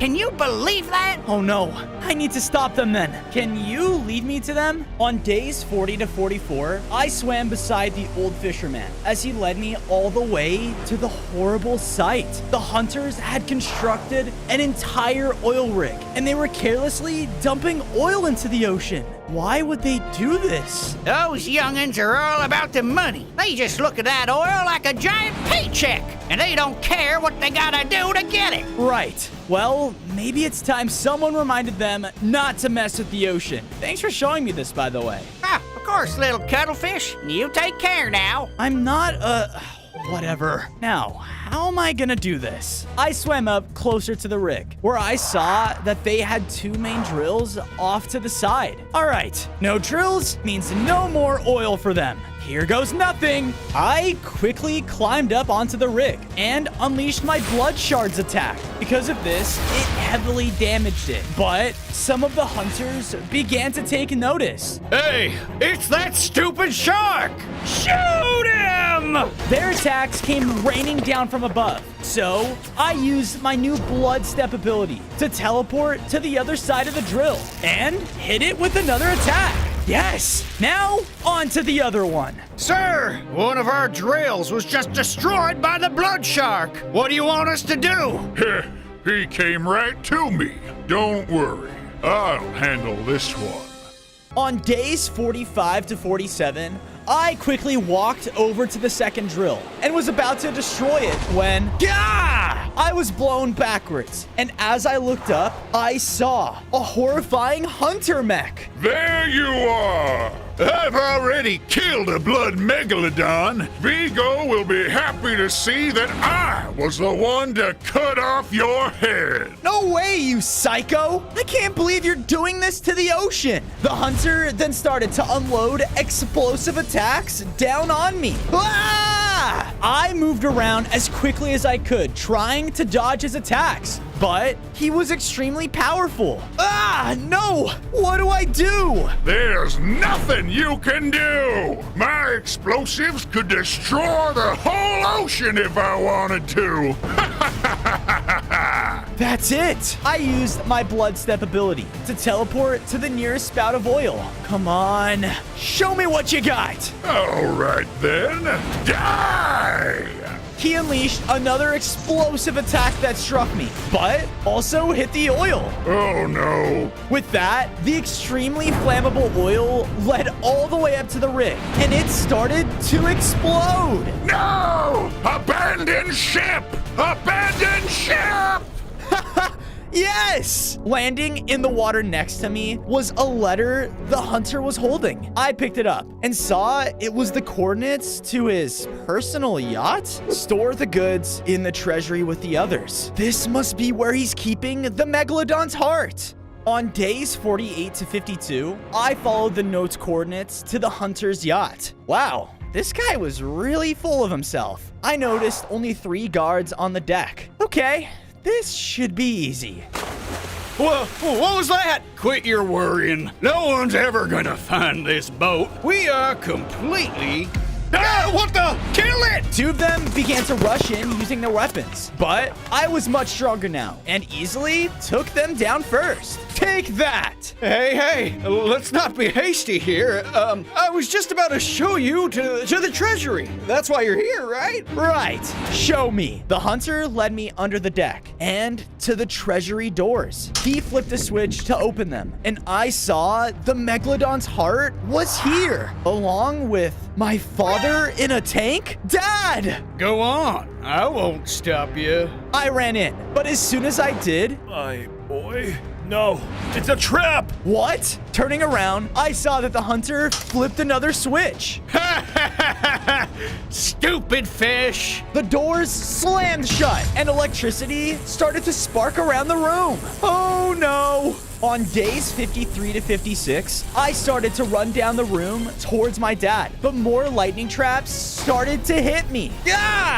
Don't worry about me. Destroy the trap first. I looked around and saw what he was talking about. Okay, don't worry, Dad. I'm gonna get us out of this. I continued to run across the room and used my bloody step to try to dodge around, but the traps would still hit me. Gah! I was now at extremely low health, and my vision started to get blurry. Dad, I don't know if I can do it. You can do it, my boy. I believe in you. My dad's faith in me gave me the strength I needed to. I can do this. With all the power I had, I used my bloody step to teleport in front of the trap and finally destroy it. Yes! I was enabled to break my father out of his cage. Good job, Fozo. I'm so proud of you. And I'm sorry. So sorry you had to do this. I was supposed to be the blood shark, to carry this burden. It's okay, Dad. Come on. Let's just get you out of here. On days 57 to 59, I went over and grabbed the Megalodon heart, which caused me to upgrade again. I grew in size and strength and can now shoot out a bloody ray attack. Sick! From there, I helped my dad back to the deck, and we both safely made it to the water. Thank you, my son. Don't mention it, Dad. Now, come on, let's get you out of here. But as we started to swim away... Die, you stupid fish! The hunter tried to hit my dad. No! Gah! Ah! Rah! My bloody vision took over again, and I unleashed my new blood ray attack right back at him, taking him down and restoring some of my hearts in the process. Whoa. Oh my, Fozo, what is that? Oh, it's kind of a blood rage thing I can use, but only when I get really angry. That might just be the key, Fozo. No other blood creature has had that power. Well then, I guess I'll have to use that to my advantage. What? Seems I can't trust anyone to do the job for me then. Man, gear up. We're going hunting. On days 60 to 63, my father and I made it safely back to base. I quickly built him up a room in my home so that he would have a place to rest. Thank you, Fozo. I am so proud of the shark you have become. Thank you, Dad. I'm just glad that you're back safe. With that, I went over and placed the Megalodon heart next to the others in my home, causing the ritual circle to almost be complete. All right. Well, would you look at that? Just one more heart and you'll be able to face Vigo. Yeah, but I have no idea where the last heart could be. Just then, I felt a creeping chill run down my spine. Who's there? Appearing out of nowhere in front of us was a ghostly diver. Ah! Ah! I mean you no harm, Blood Shark. I am here to be your guide. Whoa, what are you talking about? I will be your guide to the final blood heart, the heart of the Kraken. Well then, lead the way. I hate ghosts. They give me the freaks. Well, hello there, little one. Oh, hi. Oh, no. On days 64 to 68, the ghost led me across the ocean to a frozen biome of crazy ice spires. Whoa, so the Kraken heart, it's here? Not quite. There is something you need to do first. Okay, then what is this place? This is the Frozen Spires, a biome of crossing glaciers and freezing cold. And somewhere within resides the key to the Kraken's den, the Shellhorn. Will bring us to the Blood Kraken heart? Yes! Now you're catching on. All right, here goes nothing. I started to head deep into the frozen spires, and its winding paths made it incredibly difficult to know where I even was. This place is very disorienting, you know? It was then that I heard something coming from behind. I turned around to see a group of undead pillagers were following me. Hi there. You wouldn't happen to know where a Shellhorn would be, would you? You won. We need one. Wait, what? They all started to then rush towards me. Okay, not good. Ah! Can't we just talk about this? Maybe around a warm campfire? But they weren't listening and were relentless in their pursuit. Some of them even cut me off around a corner. Gah! Hey! I unleashed my blood ray attack at them, which took them down and replenished my health at the same time. Nice. And not so nice. On days 69 to 73, I finally ran into an opening, which held the Shellhorn high up. Bingo! But more and more ghostly pillagers came running in to block my path. Oh, no you don't! I quickly used every ability I could to cut, fight, and take them down to clear a pathway. Take that! But they were countering, using freezing attacks that would slow me down. I made a break for the center and used my blood step to teleport towards the shell. Okay, what do I do with this thing now? It's a horn. Oh, right. I blew into the horn, which caused a loud burst of sound to ring out. Because of this, all of the ghostly pillagers were laid to rest. I did it! Good work, Blood Shark. Now, follow me. The ghostly diver brought me over to a large set of doors deep underwater. This is the Kraken's den. Now use the horn. I did as she said and blew into the horn, causing the doors to open. Sweet. Don't celebrate yet. Your trials are far from being over, Blood Shark. She waits for you below. All right, that's not creepy at all. We journeyed inside until reaching an underwater cavern. There were cracks of magma throughout, and the place felt so dead. But there, floating in the center, was the Kraken heart. Yes! On days 74 to 77, I started to swim quickly towards the final blood heart. I would wait if I were you. What are you talking about? It's right here. I swam right up to it, but as I went to grab it, I went through it? Huh? What's going on? The heart is still in its ghostly form, just like its previous body. What? Then, appearing behind me was the ghostly Kraken. Ah! Out of fear, I shot out my blood slash at them, but it went completely through them. The blood shark. Let's see if you have what it takes to climb my heart. The Kraken called up a ghostly tentacle that slammed into me. Ah! What? You can hit me, but I can't hit you? Shark, listen to me. You must refill the crystals in the room. Only then will the heart become flesh again. Refill the crystals? With what? Your blood.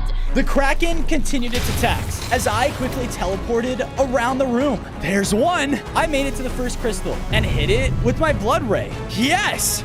That was a fluke. You won't get another. On days 78 to 80, the Kraken began to defend its den even more fiercely. Its tentacles were now popping up everywhere. Ah! I swam around, hunting for the remaining 2 crystals. I finally found the next one and made a break for it, but the Kraken cut me off. Oh no! Its close range attacks were even deadlier than its spectral tentacles and slammed me back even further. Gah! I can't lose this. Using my blood slash attack, I was able to break the ground below the Kraken, which caused the exposed magma blocks to pull them down. I used the opening to swim over to the next crystal and filled it up. All right, just one more to go. I made my way around the cavern to the next crystal. Almost there. Ah! I was now extremely low on hearts. You were supposed to be the one to get revenge against the hunters. You are nowhere strong enough to stop them. None of us were. So here, I'll kill you mercifully. No! Enough! The Kraken's tentacles slammed into me again, and my vision began to fade. On days 81 to 85, my vision suddenly came back in a dark place. Wait, a ritual circle? What's going on? Where am I? I then felt something swimming in the dark water around me. This was my burden. Dad, I can handle this. I'm strong enough. You just made a big mistake, freak. What? No, I can do this. There is nothing you can do.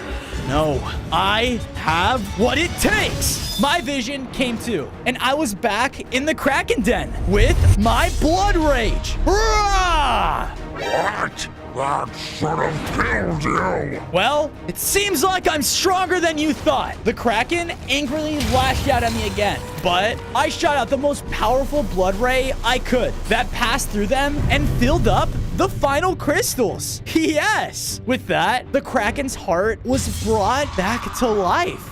Well, seems I did underestimate you, Shark. Good luck. He faded away, and I was able to grab the final blood heart. Because of this, I began to upgrade. I now had 35 hearts and became the strongest ocean creature ever. Woohoo! I feel so powerful! Good work, Fozo. And thank you for putting me and my friends to rest. I'm glad I could help. Now, it's time to finish that ritual. On days 86 to 90, I was making my way back to the base to complete the ritual circle, but... Sir, we're ready to depart. What's going on? I came around the corner to see that Vigo and his men were preparing their ship for war. All right, man, today's the day. Today we squash this bloody rebellion once and for all. And the man who gives me the head of that blood shark, I will shower with riches. Yes, sir! Vigo then looked over, and there in a cage was Gil? No. Now, tell me where your little friend's base is. Well, you see, I forgot? Then, pal, you are no use to me. Wait. I'll tell you. Oh no, I gotta get home before them and finish all of this. On days 91 to 94, I swam as fast as I could and safely made it back to base. Fozo, thank goodness. Have you seen Gil around? Sadly, yes. I'll explain soon. I quickly swam over to the other blood hearts and placed down the final one. This caused the ground to shake as the blood ritual was finally ready. Go, Fozo! Now's the time! I swam inside and instantly felt my blood powers becoming empowered. I grew even larger in size and was now the most powerful blood creature ever. Yes! Well done, my boy. Go, Fozo! So, what do you want us to do? We stand with you!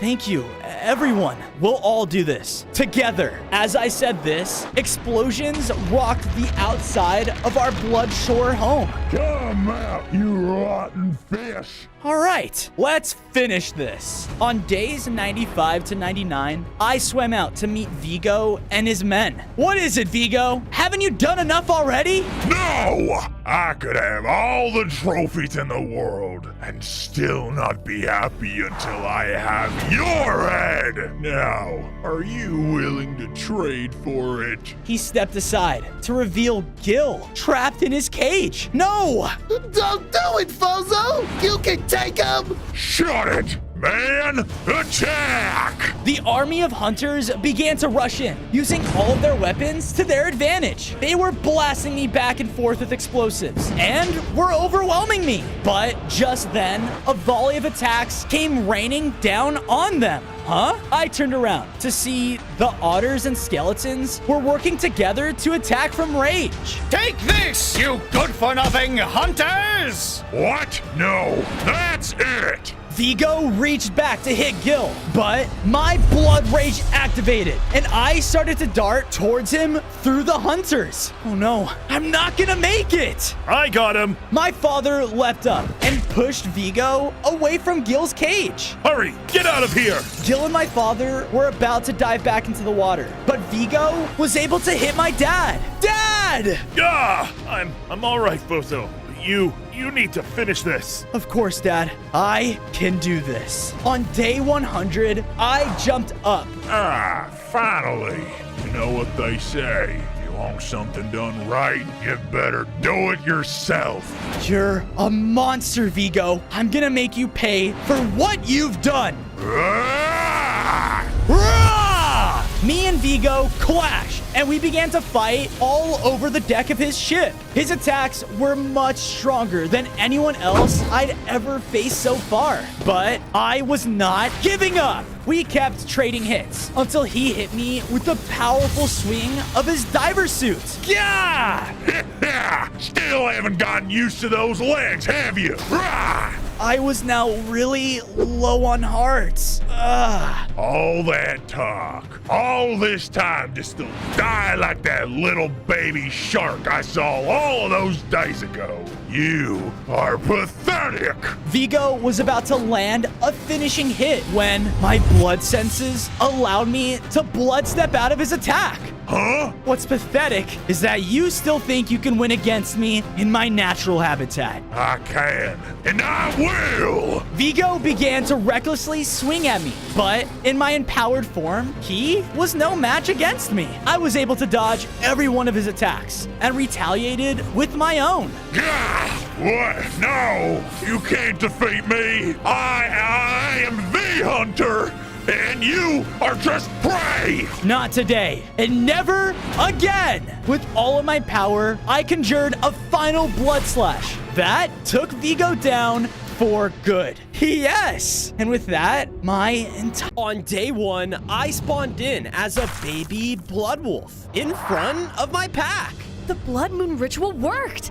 We may be able to save the forest. What are you talking about? Just then, explosions went off all around us. Trees fell to the ground as a group of poachers had entered. Fire! They fired their deadly weapons and began to take out and capture my people with ease. No! Yes, capture every single animal you can find.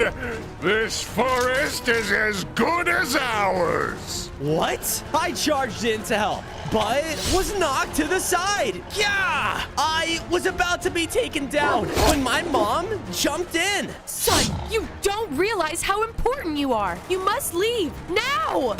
With no other choice, I ran for my life.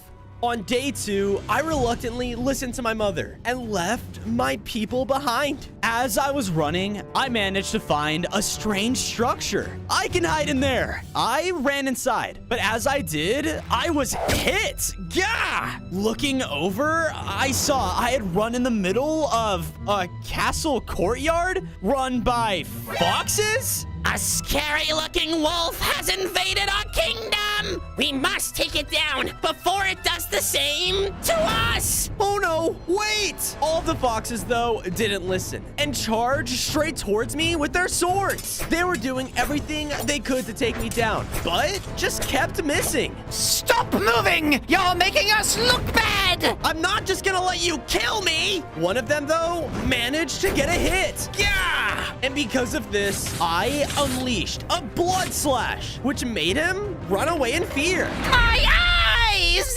Whoa, that blood moon must have given me powers. But while I was distracted, a large cage was dropped on top of me. Ah! No, stop! Let me out of here! So what? You can slash our eyes out too? You are now our prisoner and shall be sent in the arena! The what? On day 3, I was brought to a large arena. All around me were tons of foxes, getting ready for a show. That stupid wolf is so dead! What? Just then, the cages in front of me began to open, and bursting out was a large chicken beast. Ladies and gentle foxes, it looks like it's Chicky's dinner time! Oh no! The chicken beast charged in towards me, doing everything it could to eat me. It was relentless and kept crashing into the arena's walls. You got this, Chicky! Show this wolf what it feels like to be hunted! I honestly thought I was done for, until I was pulled aside. Yeah! There in front of me was a tiny little hamster. Whoa! I knew it! You're the blood wolf, aren't you? Yeah, but who are you? Before the hamster could answer, though, the large beast had found us! Oh, so that's where the other hideaway prisoner went. Hey, looks like you're eating extra tonight, pal. It was about to eat us, but the two of us dodged out of the way. This way! I followed my newfound friend until we made it all the way over to a strange item. I found this baby a while back. It's a blood thing. Go on, take it. On day 4, I ran up and collected the Blood Fang. Because of this, something began to happen to me. I grew larger in size, gained 5 more hearts, and felt stronger than ever. Whoa, it made me stronger. Before I could celebrate, the foxes found us. There they are! These guys suck! Let's kill them! They all charge in towards me, but I unleashed a large blood bite, taking down a group of them at once. Because of this, the other foxes took notice and surrendered. Mistakes were made! Mistakes were made! Whoa! It looks like you found one of the 6 blood remains! There are more? If that's the case, I have to find them all. It could be the key to stopping those poachers. The poachers destroyed my home too. I'll do anything I can do to help. Sweet. On day 5, Fluffy and I formed a team. We made it to a nice area in the forest that hadn't been touched. A perfect hideout to call home. We were about to get started until... Leave us alone, you jerks! Huh? I quickly left and followed the voice until I arrived at a destroyed village. There were strange-looking creepers everywhere, completely blowing up the place. Why is the world such a cruel place? Oh no, I have to help! I charged in to defend the villagers and was able to cut the creepers off. Knock it off! What are you even doing? Someone stole our prized possession, and we're gonna destroy everything until we get it back! What? What are you talking about? The creepers signaled me to follow them, and I did until arriving at a Rockstar stage. We are the Rockstar Creepers, but we can't rock out because our TNT guitar was taken. I saw everything look destroyed, but on the stage was a blood claw, another blood remain. I made a run for it, but the creepers stopped me in my tracks. Ah, you want that claw? Fine, we'll give it to you if you find our guitar. Okay, fine. On day 6, I saw a mysterious trail of destruction and followed it until reaching a beachside. There in front of me was a pillager's outpost. The TNT guitar has to be there. I stealthily made my way over, but as soon as I could see the inside of it, I had realized, is this place a resort? Ah, Jeffrey, after all that raiding, it's just nice to finally take a vacation. Know what I mean? I know. Just putting the crossbows down and picking the apple juice up. This is the life. Yes, it's so relaxing. I gotta be careful. I began to sneak my way through the outpost, barely avoiding the pillagers' line of sight. What was that? And it wasn't long until I reached a clearing and saw the creeper's TNT guitar on the top of their tower. Aha, there it is. I went to grab it, but as I did... Hey, we got an intruder! He's messing with our vacation time! Get him! Oh no! The pillagers all put their drinks down and raised their deadly weapons. Ah! Stay away! I made it to the inside of their tower and was able to block the doorway. With this time, I ran up and took the guitar. Haha! I thought I was going to escape, but I was then cut off by their giant vacationing Ravager. Uh-oh.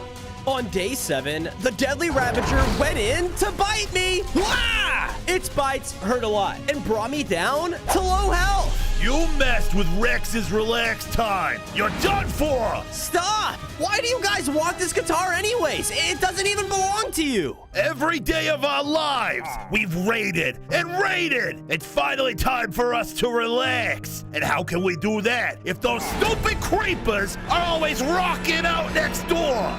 Well, I'm sorry about that. I unleashed a blood bite, which sent all of them back. And with this space, I was able to escape. I thankfully made it back to the creepers, and they were honestly surprised. You got the guitar? Yes, we can rock out! With that, the main creeper went on stage with the guitar and started to sing out a performance of a lifetime. Everyone in the crowd was finally so happy. Yes, looks like that blood claw is mine. I made my way over to it, but before I could grab it, the pillagers burst in. Kill them all!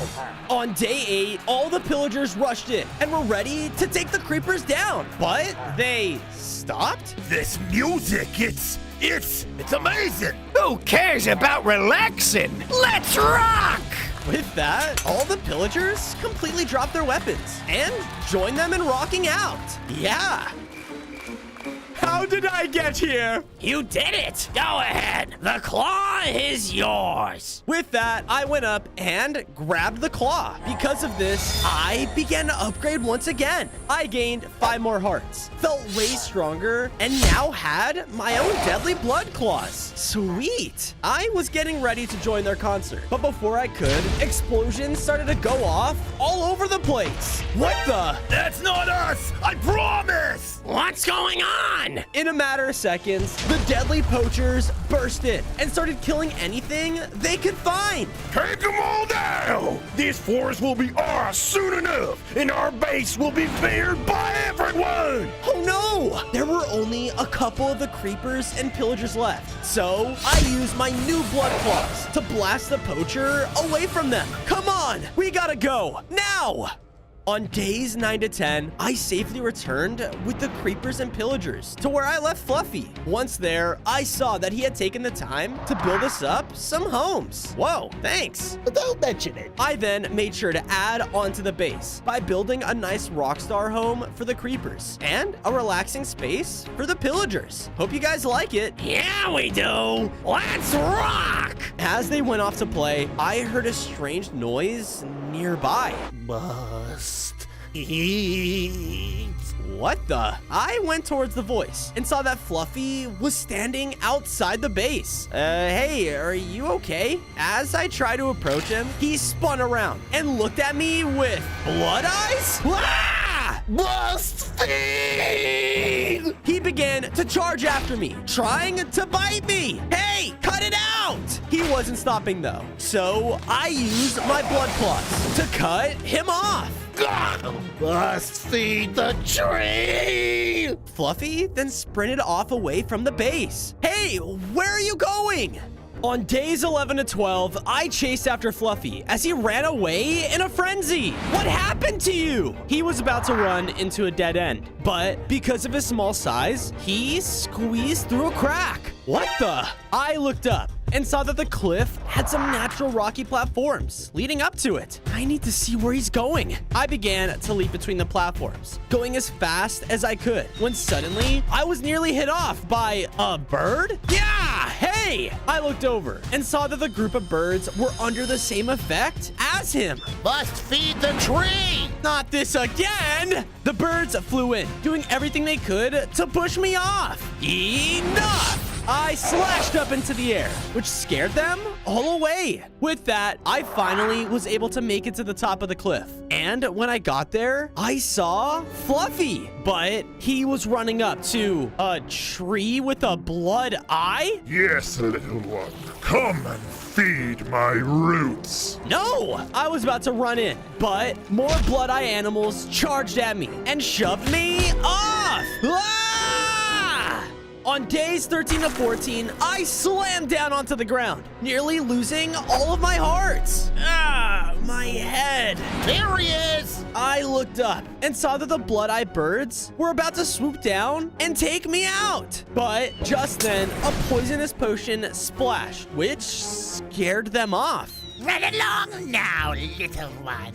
What the? I looked behind me and saw that an old witch had saved me. But why? Because you're the Blood Wolf, and you may be the only animal able to stop that wretched tree from controlling the entire forest. What do you mean? The witch signaled me to follow her, and I agreed, as she brought me far away, all the way to her witch's hut. Inside were all sorts of brewing stands and potion ingredients. But what I have here isn't enough. I only need a few more ingredients. And with your help as the only animal the tree can't control, I can make a potion to reverse its effects on your friend. Really? All right, what do I gotta do? The witch then threw me over a list of ingredients. Find all of those, and we'll be able to break the tree's influence. With that, I went out into the surrounding area to search for a poppy flower, some hanging roots, and an ancient golem heart. All right, let's do the easy stuff. I first went and found some poppies next to some other flowers. Then after, I mined hanging fruits in a lush cave. Sweet, but where could this ancient golem be? After searching around for a while though, I was able to find some ancient ruins with an inactive golem at its center. That must be him. On days 15 to 16, as I went toward the golem to claim its heart, it suddenly activated. Who awakens me? That would be me. I'm just looking for the golem heart. You came to steal my heart, you thief! In his anger, the golem slammed his hands together, causing the ruins to crumble away. Whoa! I'm sorry! I needed to save my friend! Oh, I see. Well then, Wolf, I'll make you a deal. If you can stay on this platform until the sun reaches its peak, then I will reward you with my heart. All right, deal. The moment I agreed, large rocks began to shoot out of nowhere, trying to shove me off the platform. Whoa! I began to run through the platforms, and when blocks would get in my way, I would bite through them in a blow. Haha! I then looked up and saw the sun was almost at its peak, just a little longer. But as I said this, the large golem reached back and swung at me with his massive arms. Ah! I quickly jumped up and dodged his swing just in time. Very well, Wolf. You have completed my trial. You are no thief, but a true warrior, worthy of my heart. With that, the golem deactivated as his ancient heart shot out in front of him. All right, time to get that witch's potion.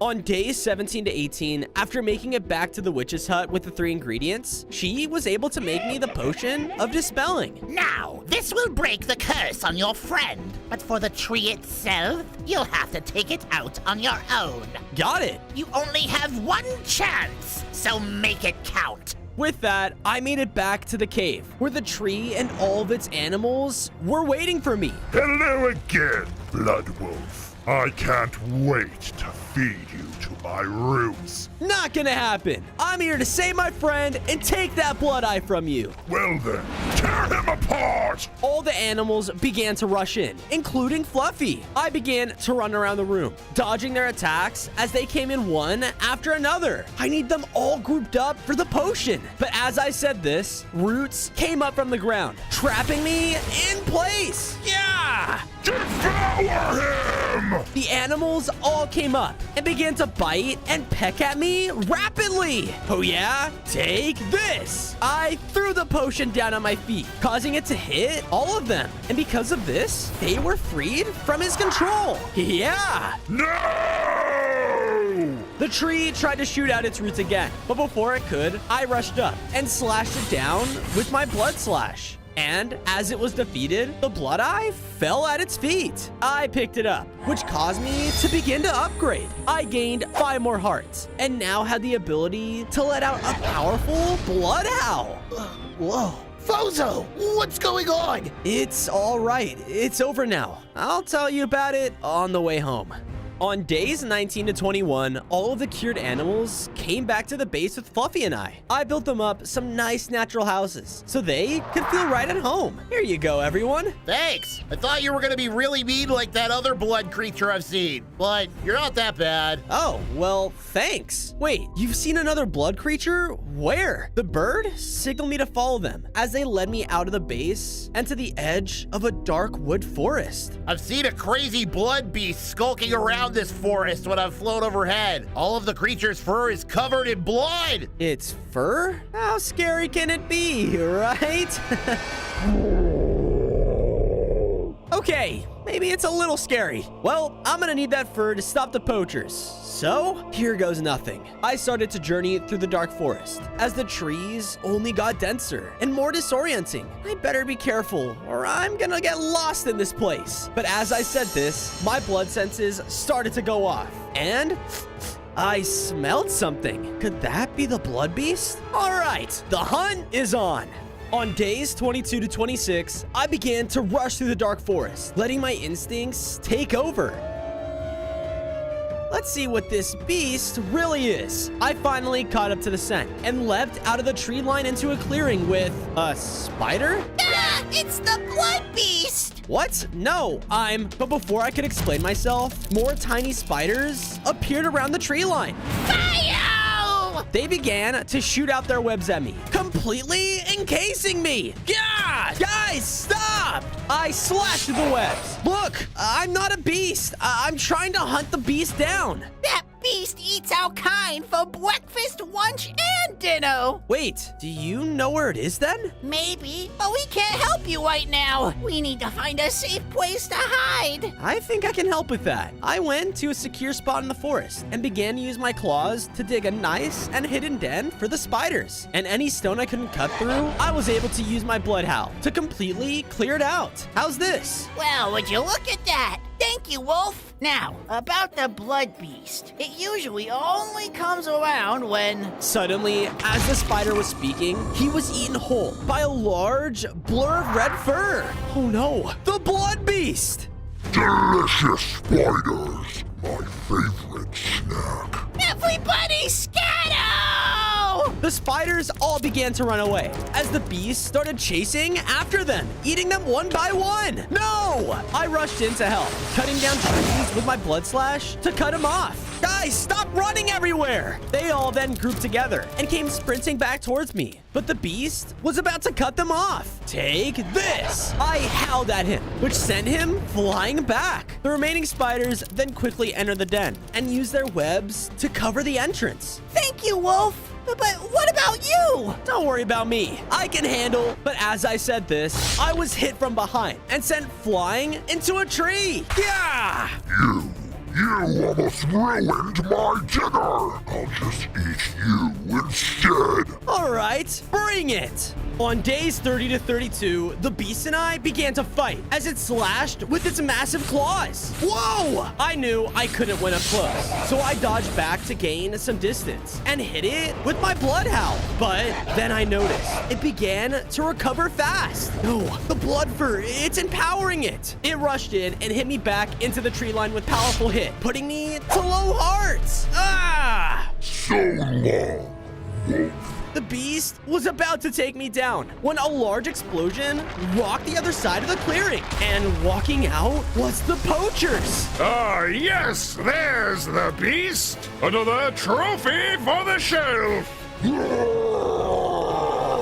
The poachers fired their weapons at the beast as he quickly rushed to take them down. But one of them freaked out and shot out a flamethrower. No! The flames burst around the beast, taking him down for good. And because of all the fire, flames began to spread all around the forest. You idiot! We can't hang a burnt corpse. Ugh. Leave it. We have more important matters. The poachers then all left, leaving the forest burning in a wildfire. But I looked over and saw that the beast's blood fur was there. I gotta grab it fast. On days 33 to 35, I rushed towards the blood fur. I pushed through the smoke just as a nearby tree began to fall. No! I dashed forward and made it just in time. Because of this, I began to upgrade once again. I gained 5 more hearts and now became an even stronger blood wolf. A widow, help! Huh? I looked over and saw that the spider's webs had been burned away and the flames were trapping them. Hang on! I went over and without thinking, ran through the fire. Ah! But because of my upgraded form, I now had blood regeneration. Sweet. Come on, guys. We gotta get out of here. With that, I quickly ran ahead of the spiders, leading them out of the burning forest. On days 36 to 39, I returned safely with the cute spiders back to my base. I took the time to build them a better den this time so that they could remain safe. I hope you guys like it. It's perfect! As I was finishing, I started to hear loud explosions coming from outside. Rushing over, I saw that a small goblin was throwing out explosives everywhere. Hi-ya! Yeah! And with that explosion, he dropped a blood collar? Another blood item. Hey, come here! I need that! Ha-ha! Over my dead body, you little dog! The goblin then threw an explosive right at me, hitting me head on. Ah! Great. Where did he go? I looked for any sign of where he went, but I couldn't see him anywhere. I started to sniff the air, and I found a familiar scent of the blood part leading away from the forest. Here goes nothing.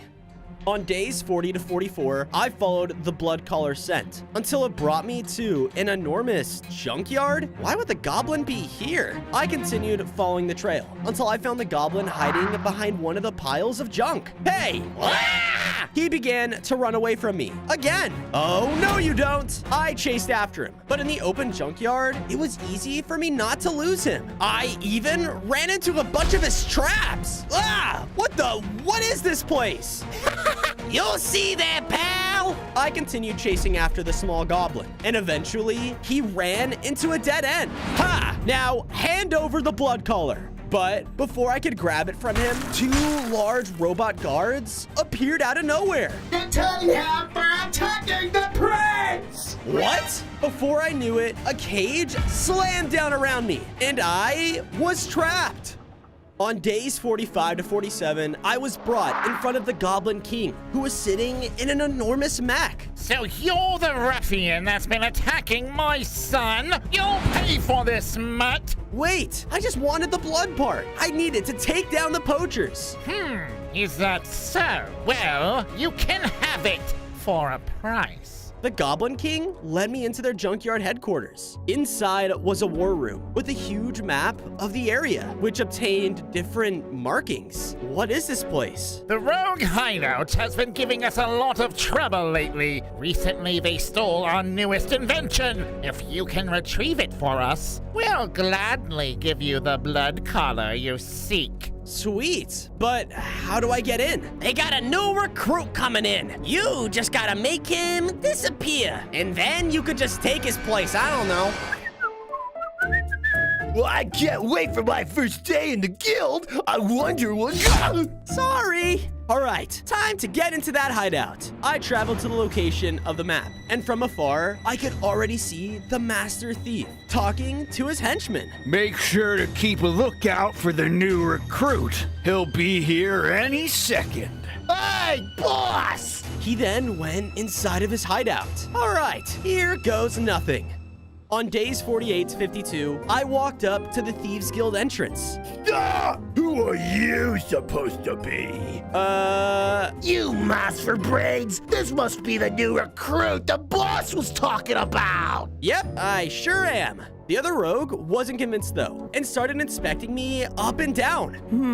I don't buy it. You're really the boss's new bodyguard? You're gonna have to prove that you're one of us. They brought me inside of the base to a single hallway leading to a bunch of gold. If you can grab the treasure inside without getting caught, then we'll know for sure you're one of us. Walking through an empty hallway? All right, I mean, that sounds easy. I walked up to the entrance, but when I did, a bunch of moving lasers activated. Whoa! All right, not so easy. I started slowly making my way through the hallway, avoiding the deadly lasers as best as I could. I was making good progress, but right before I could get to the treasure, a wall of lasers appeared blocking my path. All right, how am I supposed to get past that? That's not fair. I then had an idea and used my blood claws to dig a hole right under the wall. Once I did, I was able to get to the treasure, which caused the rest of the lasers to turn off. I did it. All right, I gotta admit, that was pretty sick, dude. You're definitely one of us. They then led me to another room with a large machine along the wall, and standing before it was the Master Thief.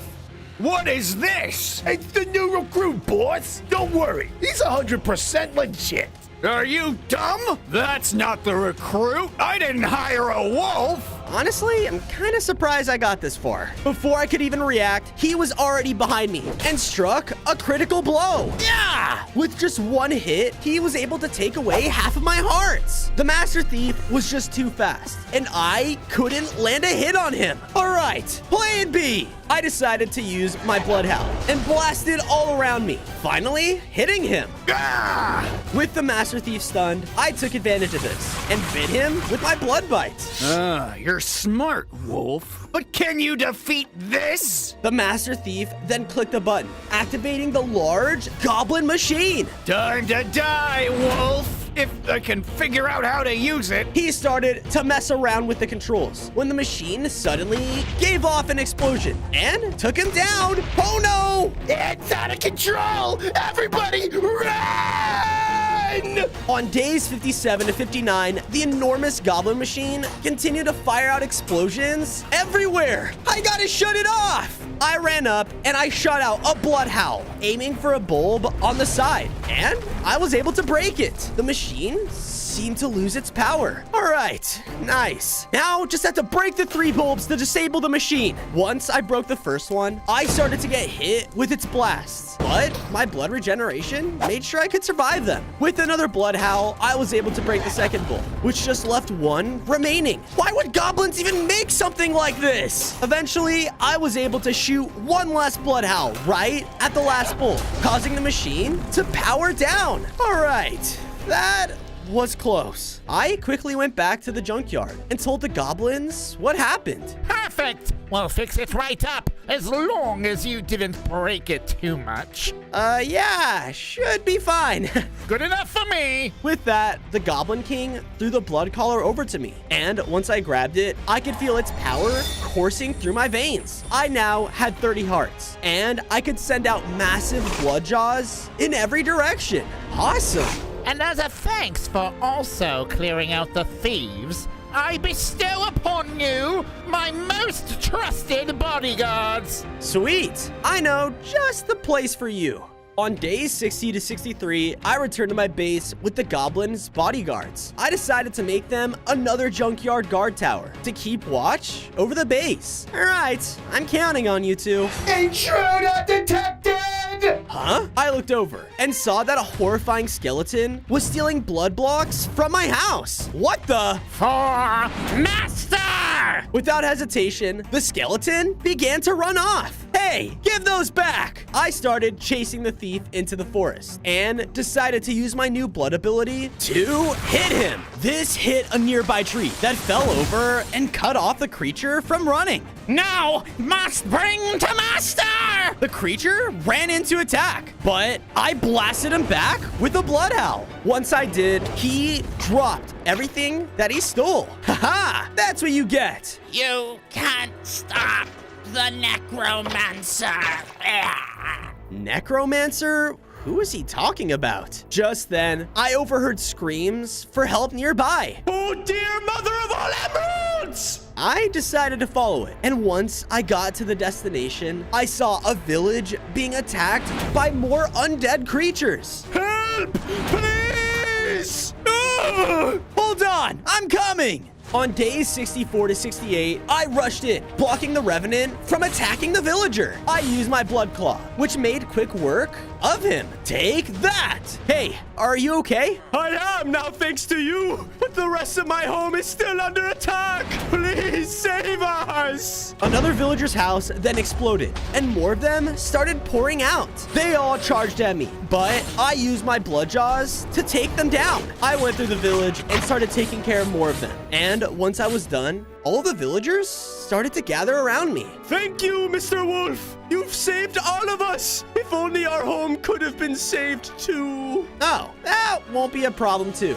I decided to help them out and started to rebuild the village for them. Here you guys go. Wow, I can't believe how lucky we are. But if that dumb skeleton comes back, we're done for. The necromancer? I'm trying to look for him. Do you guys know where he is? Actually, let me look. The villager ran into his home and started looking for something. Not that. No, not that either.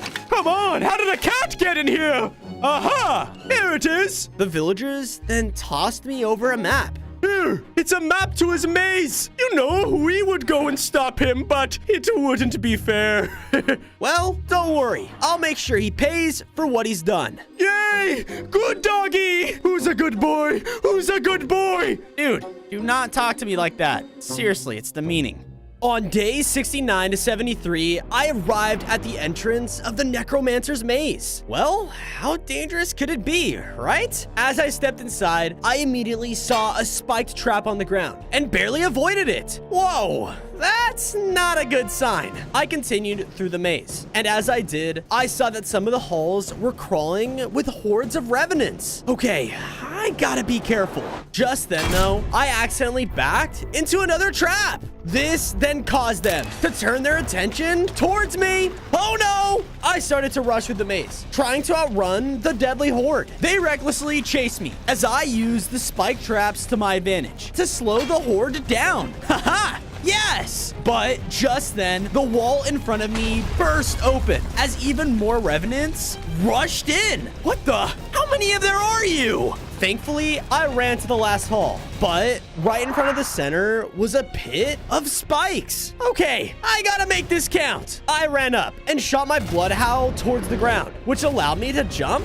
over the pit. Yes! Looking over, I was able to see that the revenants couldn't make the jump and ended up falling far below. Haha! You guys aren't that smart, are you? With them taken care of, I could finally go to the center of the maze, where there was the tall necromancer's tower. And just then, I heard him calling out, "Intruder! You are not welcome here!" Suddenly, wither skulls and deadly blasts started to rain down around me. Yeah! I dodged around as the explosions knocked me back.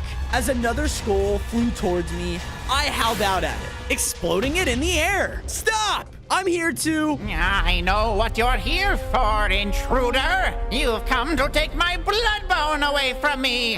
What? You have the last blood wolf part? Yes! Now come into my lair if you dare, blood wolf.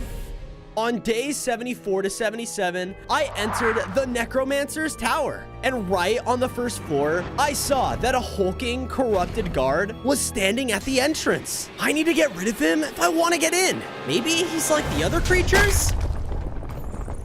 Or maybe not. I have a better idea. I decided to play it safe and started sneaking around the room. While I was hiding, I used a blood slash to break one of the pots across the room. As he was distracted, I went around to get through the door. But once I was there, I saw it's locked. But because of my frustration, the guard noticed me. Nice skeleton? He let out a massive roar and started to charge right at me. I tried to use my blood spikes to keep him away, but he would just push me right through my attacks. And get even angrier, he roared out again, and this time caused the whole tower to shake. Oh no! He rammed into me, sending me flying back. Yeah! I need to get out of here. Wait, that's it. Waiting for the corrupted guard to come closer, at the final second, I jumped out of the way, causing him to slam straight into the door as it burst open. Haha! Thanks! While the guard was dazed, I went up to the next floor and saw a long hallway with bony platforms over a pit of lava.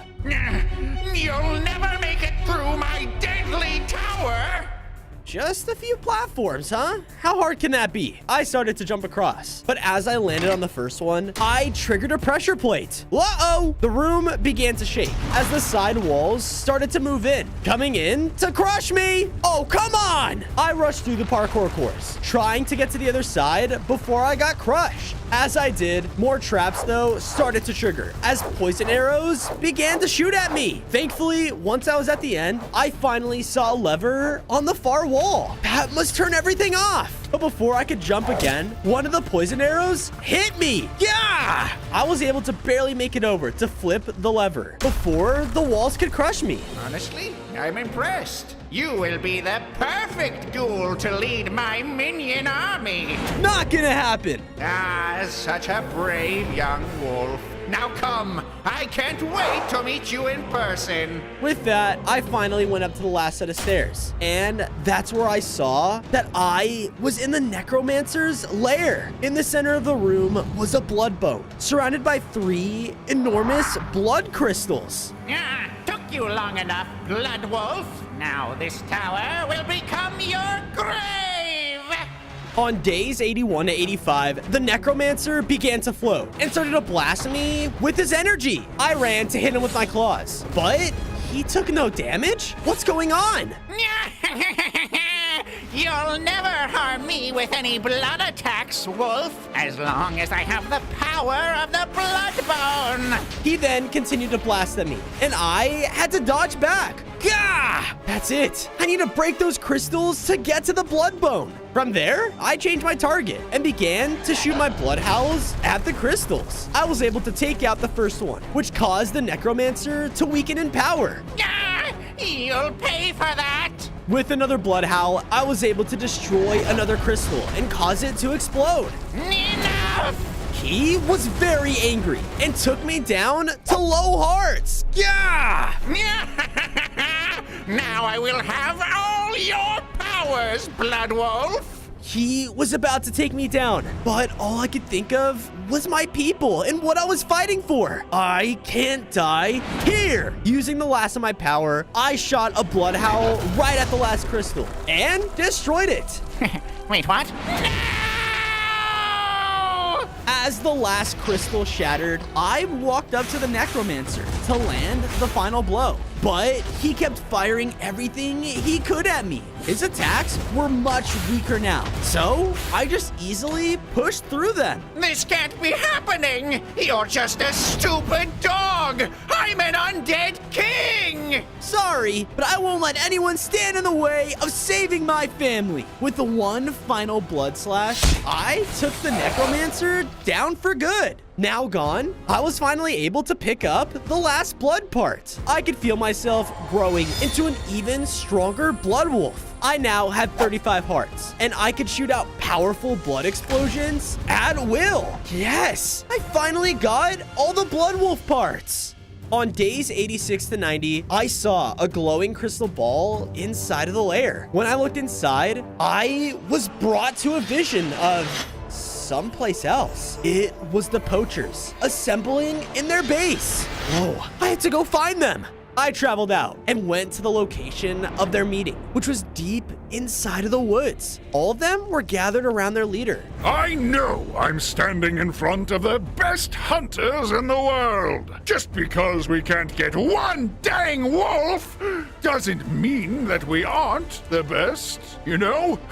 We're just not prepared. Oh, but now we are with this. Just then, they revealed my mom inside of a cage. No! Don't you dare hurt my boy. We are not just things for you to hunt. Shut it! We now know where your stupid pup's base is. And when we go there, we'll not only kill the wolf, but every other animal that stands in our way. Now, who wants to get a new trophy? They all began to cheer, shooting their guns in the air wildly. I have to warn the base. We have to protect it. But as I tried to run away, hey, it's the Blood Wolf! Men, fire! The poachers began to shoot at me as I had to quickly jump around to escape their gunfire. One of them pulled out their flamethrower though and began to torch the entire area all around us. Ah, no! I gotta get out of here! Come on, boys! Let's get this over with. On days 91 to 94, I made it safely back to my base, as the villagers from before met me at the entrance. What are you guys doing here? Hello! We know what you did to stop the necromancer and save us, so now we want to help. Awesome! Then come on in. I quickly went over to a crafting table and built up some weapons for them. I hope you guys are ready to fight. Actually, I've had so much pent-up anger from those stupid ghouls. Let's do this! All right. I then went and called all of my friends over. Fozo, what's going on? Listen, everyone. The poachers are preparing to charge our home and take us all as trophies. This is gonna be our last stand to stop them once and for all. And I need your guys' help to stop them. Who's with me? The base cheered as all of us were prepared to take them on. We all started by building up a defensive wall around the base. We're with you all the way, Fozo. Thanks. With my friends getting ready, I went up to the highest point and began to look out. All right, it's time. I used my blood howl up into the sky, which caused it to darken. And I was able to summon the blood moon from all those days ago. Because of this, I transformed into my final form, becoming the ultimate blood wolf. I now had 40 hearts and was in a constant state of blood rage. Fozo, the poachers, they're here. Let's do this. On days 95 to 99, the poacher army started to charge into my base. Bring in the bait! Everyone, get ready to fight! As the poachers entered inside, my friends began to push back against all of them. What the? Stay back, you freaks! I watched as my spider friends would web up the poachers so that the junkyard bots could take them down. Good teamwork! Even the birds were in the fight, doing everything they could. Oh, ma! It picked ma! As they were fighting, I made my way to my mom to try to free her. Before I could get to her, though, I was blocked by a poacher. Not so fast, punk! He began to shoot at me, but since he was distracted, Fluffy was able to get behind him and unlock the door himself. Now that my mom was free, she attacked the poacher shooting at me. Bozo, go help your friends. Get rid of the other poachers. Now that my mom was safe, I swooped in too and began to mow down all of the poachers in front of me. And with that, they began to fall back. Everyone, these freaks of nature are too powerful! Retreat! What? No! Stay here and finish what you started! You're going to pay! Only one of us is going to get out of here alive! Oh yeah? Bring it! On day 100, I faced off against the poacher leader. I charged in, but as I did, I got knocked back by one of his powerful hits. Ah! You'll regret stopping the poachers after this day, Blood Wolf. Even though I took a big hit, my blood rage was empowering me, making me stronger than ever. The poacher and I started trading hit after hit, and whenever he blasted at me, I would answer back with my new blood explosion. This created a pit in the ground, which made the leader fall inside of. Take this! No, stay away, you monster! Oh yeah? This is what you get for hunting all those animals down and tearing apart our forest. I opened my mouth and unleashed the most powerful blood bite I could on the poacher leader, finally defeating him. And now, with them all gone, the forest could finally live in peace.